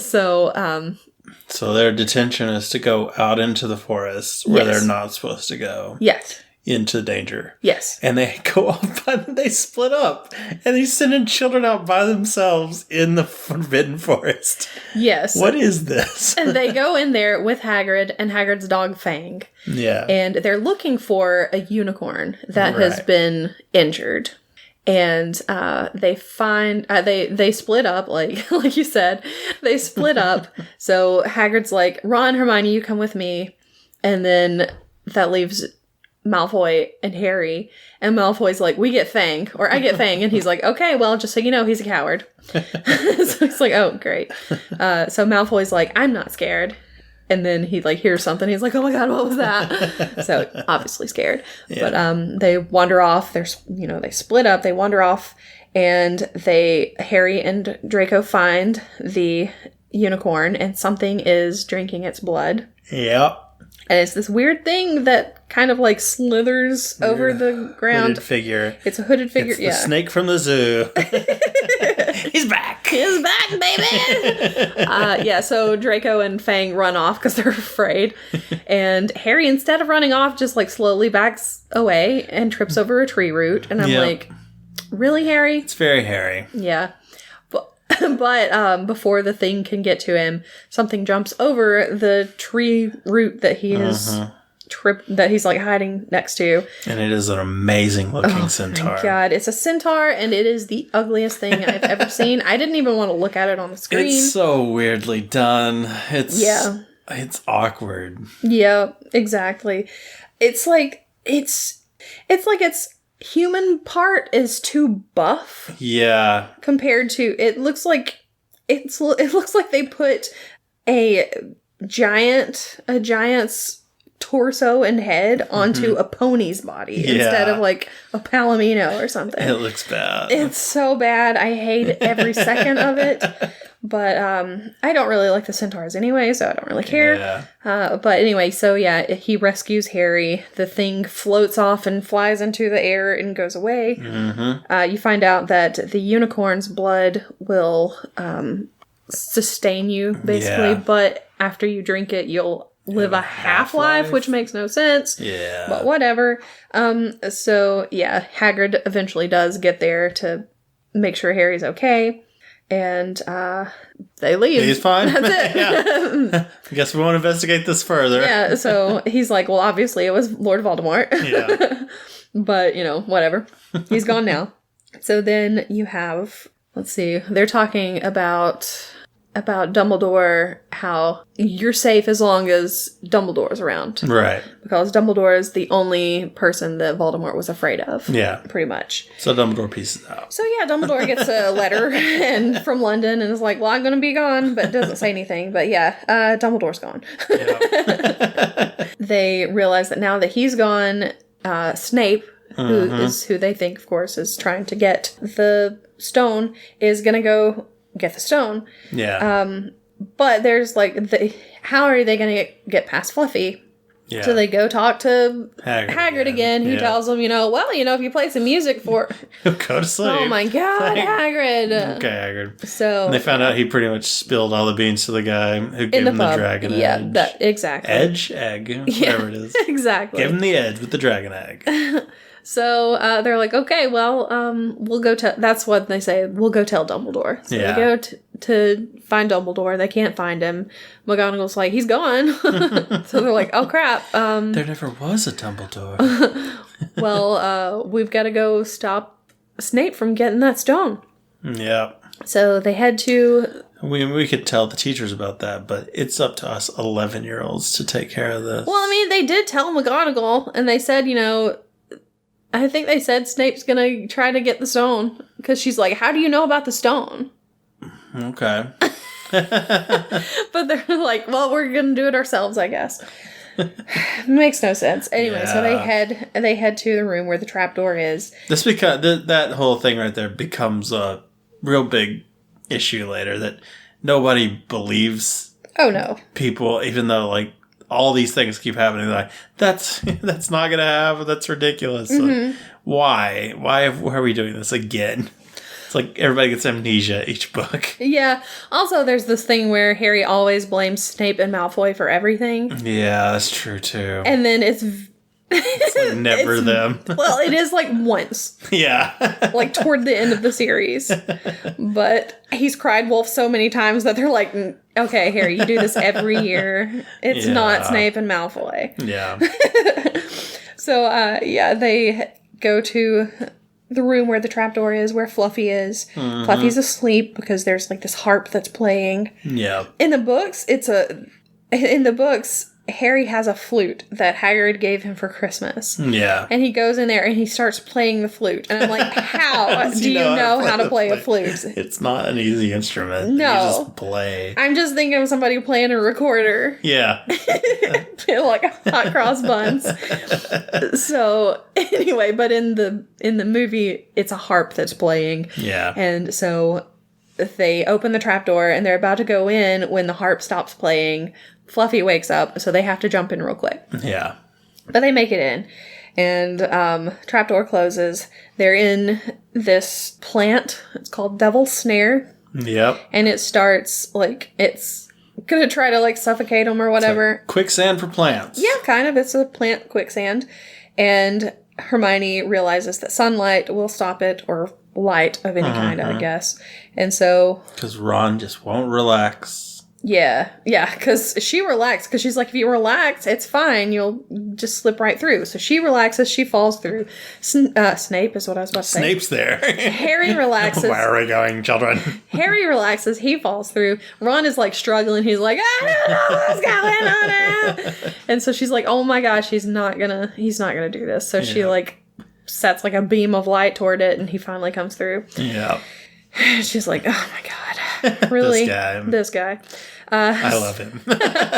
So then the next room is, there are these flying keys. There's a door that's locked, so they have to find the key. And one of the keys has a broken wing Yeah. Where somebody else has grabbed it and broken the wing as they were trying to quickly shove it into the keyhole. Yeah. So they have brooms, of course. They go up, they find it, they open the door, get through that. Then we have the chess set. Yes, and wizards. Yes. And each little section of each like little chamber or whatever is set in place by a professor. Right. And they don't show all of them. Well, a select few of the professors, yeah. They don't show all of them in the movie. Right. But the first one, of course, was Hagrid, because you've got Fluffy. Yeah. Then you have the herbology teacher, Professor Sprout, put the devil's snare there. Flitwick charmed the keys.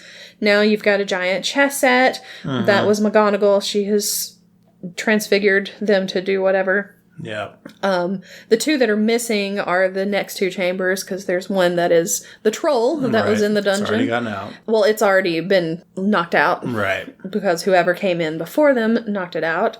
But that was Professor Quirrell's his contribution. Then Snape left like this logic puzzle with poisons and other potions. Yeah. So that's that one. And then of course Dumbledore's is the last chamber that we'll get to. So each one of them had, contributed something. Yeah. Of those teachers. Right.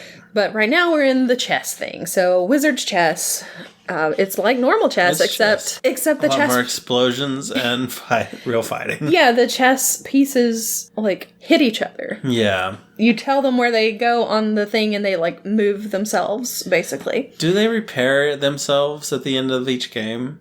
I guess you can do a reparo spell or something. Yeah, probably. Because you'd have to just keep buying chess sets at that point. Yeah, and I think that at one point they're playing wizard's chess and somebody has like a really beat up set because they've been they've lost so many times that their pieces have just had to be taped back together, basically.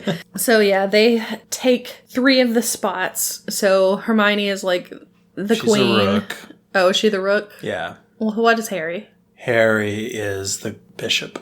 Okay, Harry's the bishop. And Ron's a knight. So Ron like gets on top of a horse that's there. Yeah. So he's a knight. So they're all playing their pieces. But Ron is directing them because Ron is really, really good at wizard's chess. Yeah. And that's like the only thing he's good at. That's his thing. No offense, Ron. This is the only book he really does it in, right? Well, in the other books, he does play because there's like this ongoing competition between him and Hermione where they're playing each other and he wins like all the time because she's not very good at chess. Yeah. That's like the one thing she's not good at, and it's the one thing he is good at. Yeah. Yeah, so they start playing the game, so he's directing all the pieces. Mm-hmm. And we get to the best scene in any movie ever. And got an Oscar for this. It's not really a great scene. It's just that now, like, it was back when we recorded this the first time. That was when this TikTok trend was, like, really big. Yeah. And it's just people recreating this scene. And it's so funny. There's one that, like, really makes me laugh. Yeah. That's the best one. Basically, people just recreate this scene. And so we're going to recreate it now. I'm going to see and by we, I mean you're going to recreate it. I'm going to see if I can remember all of it. Because I have it written down, but it's on my phone across the room. So yeah, Ron says, once I make my move, you'll be free to check the king. And Harry says, no, Ron, no. And Hermione says, what is it? And Harry says, he's going to sacrifice himself. This is not an exaggeration either. This is how they sound. That's my favorite part. And then Hermione says, no, you can't. There must be another way. And then Ron says, and this is the part that I always mess up. He says, do you want Snape? Shoot, now I forgot what it was. It's not that, because I know there's Wanna in it. Oh, it's... do you want to stop Snape from getting that stone or not? Harry. Harry, it has to be you. I know it. Not me. Not Hermione. You. So great. I know I probably messed up part of Ron's part, but it's tremendous. So great. It is. And people have, like, taken like, because there's one that's really good that does it. This one girl that does it. And they've taken it and put it with the actual, like, scene from the movie. It's so funny. It's so great. But there's so many parts of it that I love, because I really love Harry's, he's going to sacrifice himself. It's so silly. And there are a few parts of it that are cut out, because there's like at least one line that is not said. But so Ron sacrifices himself. He moves the night, and the queen takes him, I guess. Just stabs his horse. Stabs the horse, and he falls off very dramatically. Explodes the horse, so he goes flying back. Yeah. And he's like, ah! And he's knocked out. He's knocked out. He fell like a foot. Yeah, it wasn't very far. And then Hermione is about to go run after him and make sure he's okay. And Harry's like, stop, we still have to play. So he makes his final move. He checks the king, and he's like, checkmate. And the king drops the sword. And so then the game's over. They've won. So they go check on Ron. He's like still out cold. It's like, how? I don't know. It was not that far of a fall, but whatever. He's a kid. Hermione's like, I'll stay here. He was right. You're the one who has to do this. So you go on. And he's like, but I'm not that great of a wizard or whatever. She's like, no, you're so good. She's like, yeah. And at that point, of that stuff Mark too in these books. Mark groaned. Like, oh my gosh. So so he goes off on his own. Now in the books, it's the potions. Like they just leave Ron. They go through the troll thing. They go to the potions, and that's when Hermione gets to like really show how good she is, because she's very good at logic. Right. And it's a logic puzzle. And so they figure out which one will let them go forward, because there's like fire, and which one will let them go back. She figures it out, and she's like, okay, there's only enough for one person to go forward.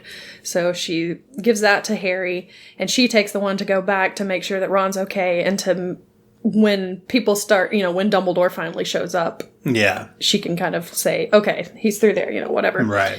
So, Harry makes it through. He goes to the last chamber, and there is the mirror of Erised, and someone is standing in front of it, and it's not Snape, it's Quirrell! Which we already spoiled earlier in the episode, but, whatever. He's the bad guy. He's the one who did everything. And he's like, no, it was Snape. And he's like, you're an idiot, Harry. And he's like, but Snape tried to knock me off my broom during Quidditch. And he's like, no, I did that. Snape was doing a counter trying to save you for some reason. Exactly. And if you watch that part of the movie, you can see Quirrell is behind Snape, like a couple of rows behind him, and he's also like muttering a spell. And so when Snape is like freaking out because he's on fire, it knocks Quirrell over, and so he loses eye contact broke or his whatever. Line of sight. Exactly. So so he's the bad guy. Duh. Duh. He wants the stone, and he can't figure out how to get it from the mirror. So he's like, you try it. Or actually, he hears a voice that says, use the boy. Yeah. And Harry's like, well, I don't know who said that, but I'm not going to question it. So, Harry uses his amazing wizard powers to look in a mirror. Yes. So he looks in the mirror. It had to be him. Well, it did have to be him, because he's the only one that would want the stone but not want to use the stone. That's true. So that's why Quirrell couldn't get it, because he wanted to use the stone. I don't know. Hermione would have wanted. Oh, Hermione would have been. Yeah, she would have been fine. But I mean, it's Hermione. That's true. So Ron probably would have been okay too. But Ron probably would have looked at it and gone, "I just see me winning the Quidditch World Cup or whatever." So I don't know what stone you're talking about. Harry sees Mirror Harry reach into his pocket and pull out, he's holding the stone, and he puts it back into his pocket. And when he puts it back in his pocket, Harry feels the weight of the stone in his own pocket, and he kind of pats it, and he's like, oh, it's there. Okay, I gotta make up a lie. So he's like, I've won the House Cup. Dumbledore's shaking my hand or whatever. Yeah. So he hears lies coming from somewhere.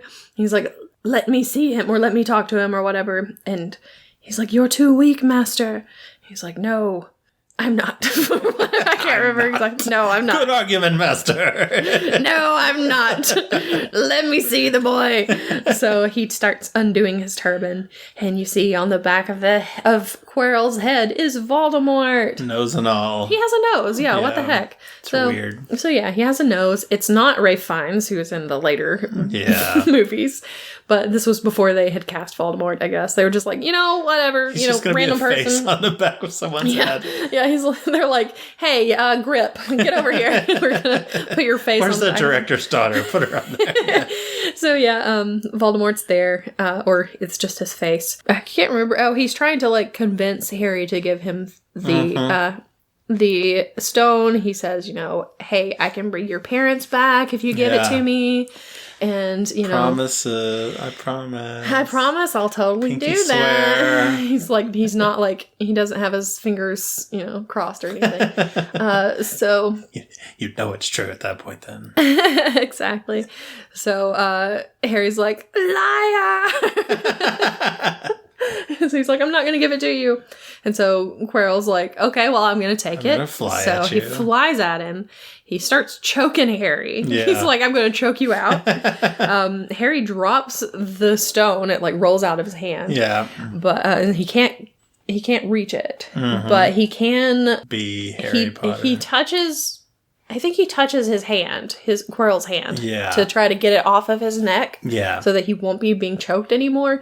And suddenly, Quirrell's hand starts turning to ash, and he's freaking out. He's like, I don't know what's happening, but I am melting. Yeah, I'm melting. What a world! What a world!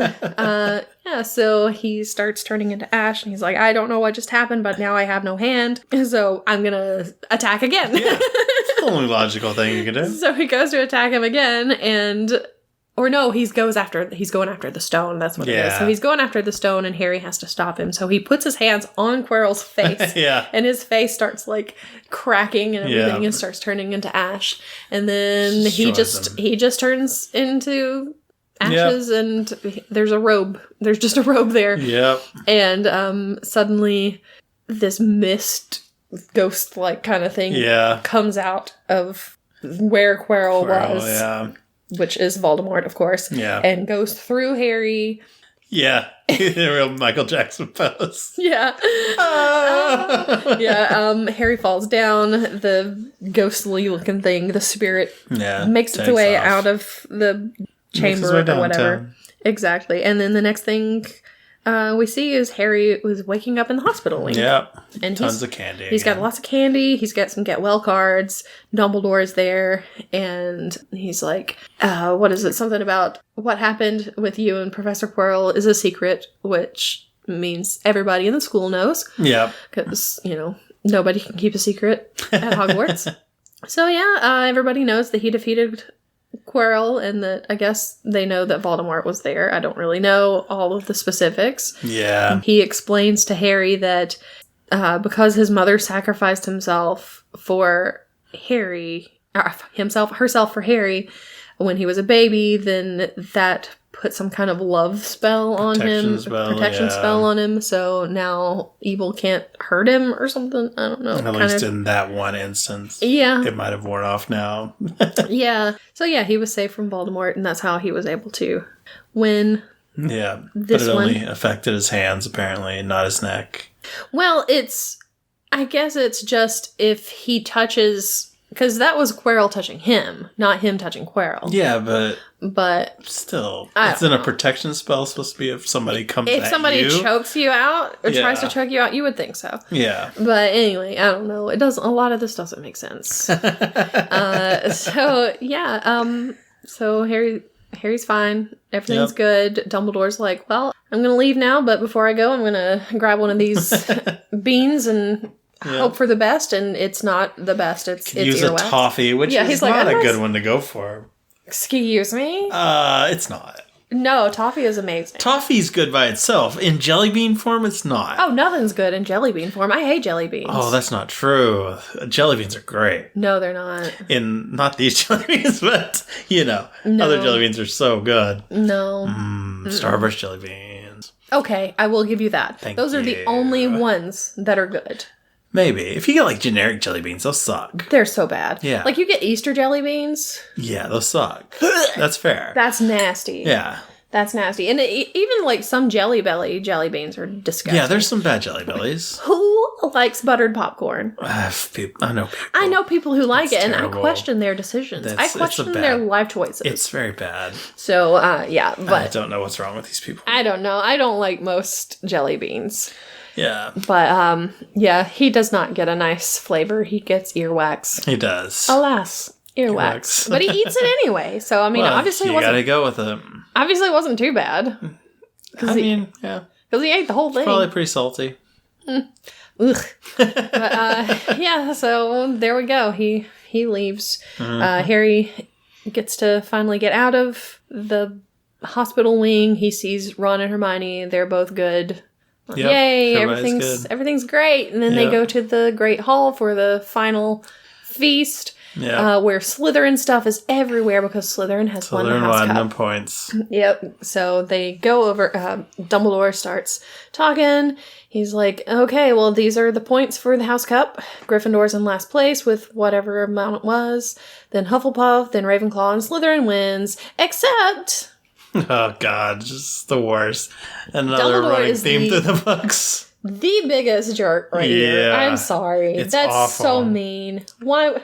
He decides, I don't even like Slytherin, but this is so unfair. Yeah. It's like, I know the competition's over, but I want to give out some extra points to some outstanding young children here today. Yeah. So he gives 50 points to Hermione Granger for, like, cool use of intellect and, I don't know, whatever. Yeah. And then he gives 50 points to Ron for the best Wizards chess game played in a century or whatever.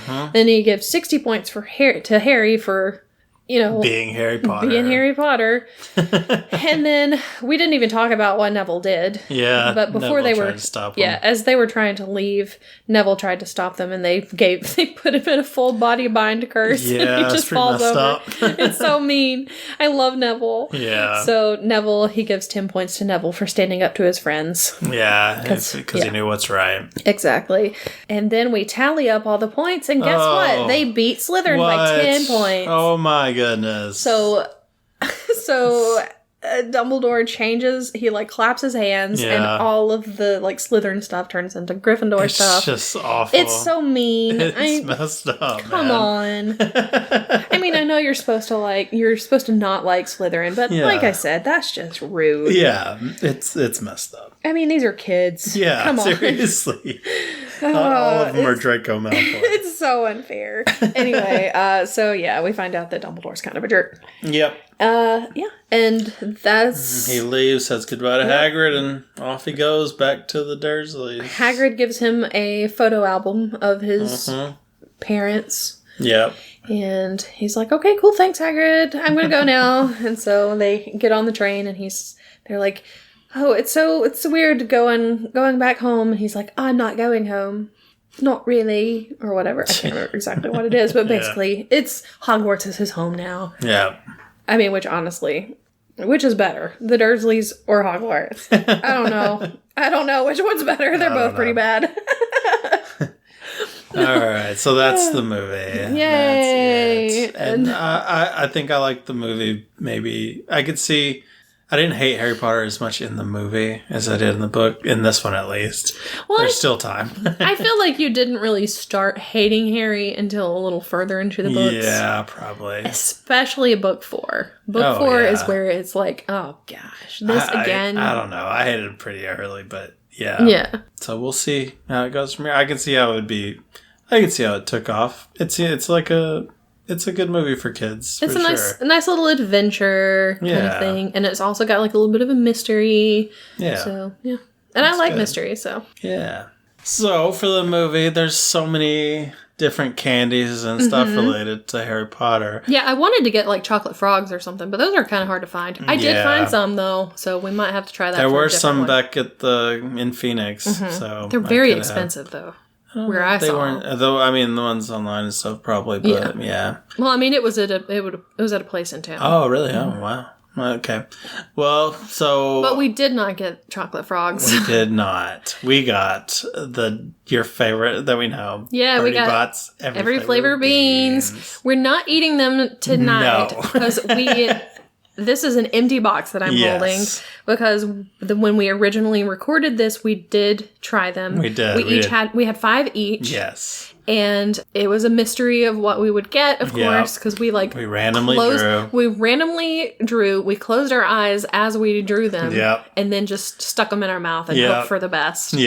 And it was not a good experience. Yeah, that's definitely true. Okay, so first I'll read off what flavors are in the boxes. Yes. So there you can get grass, green apple, marshmallow, rotten egg, sausage, lemon, soap, tutti frutti, vomit, watermelon, earwax, earthworm, dirt. That's a lot of bad ones.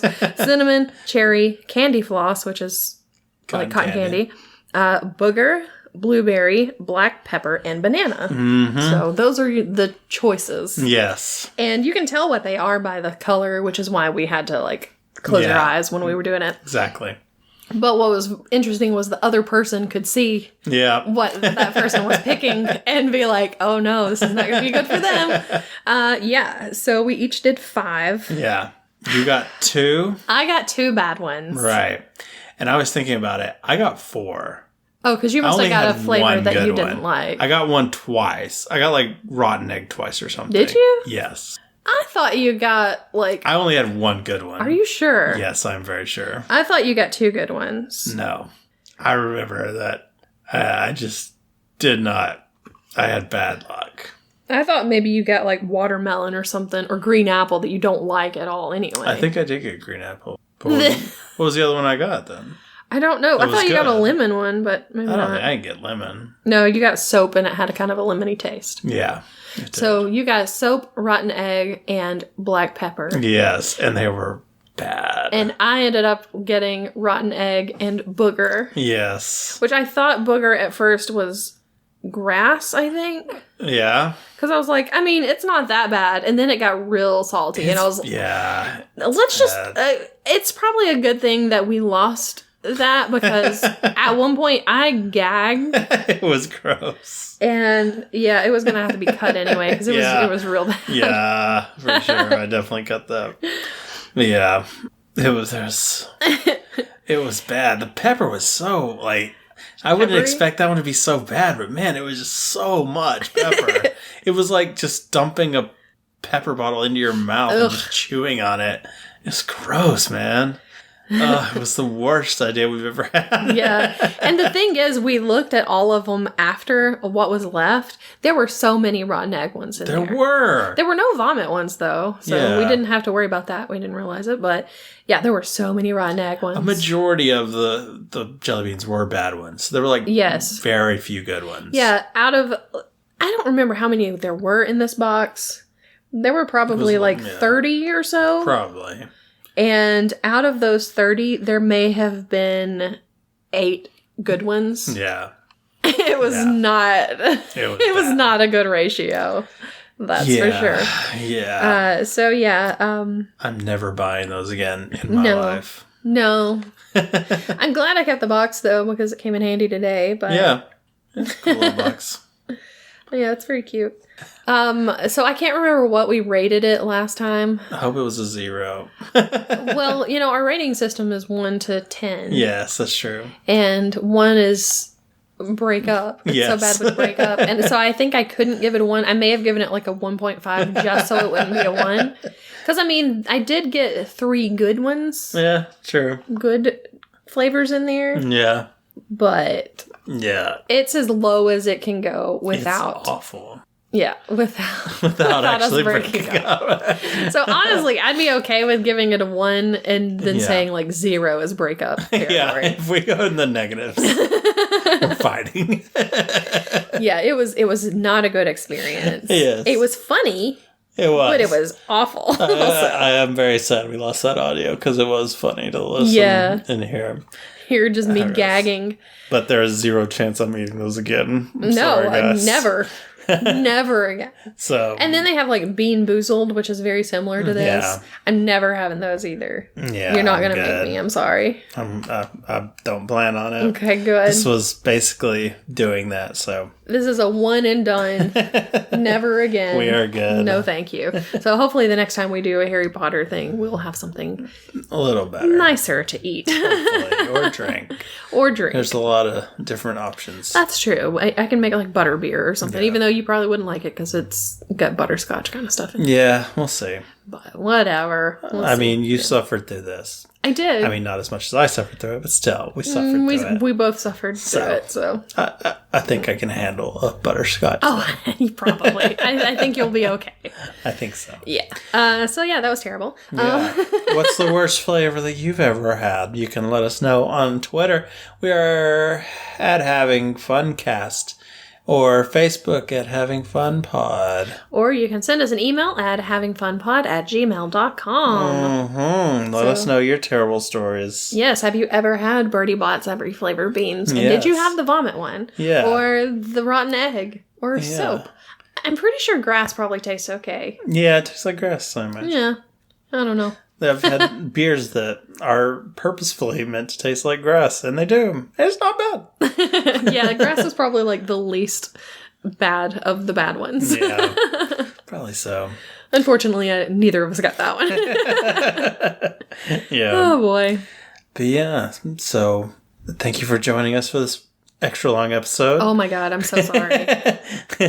Hopefully we can cut some of it out. We'll see. Oh no. All right, so we'll go out there and have fun, and we will see you next time. Goodbye. Bye.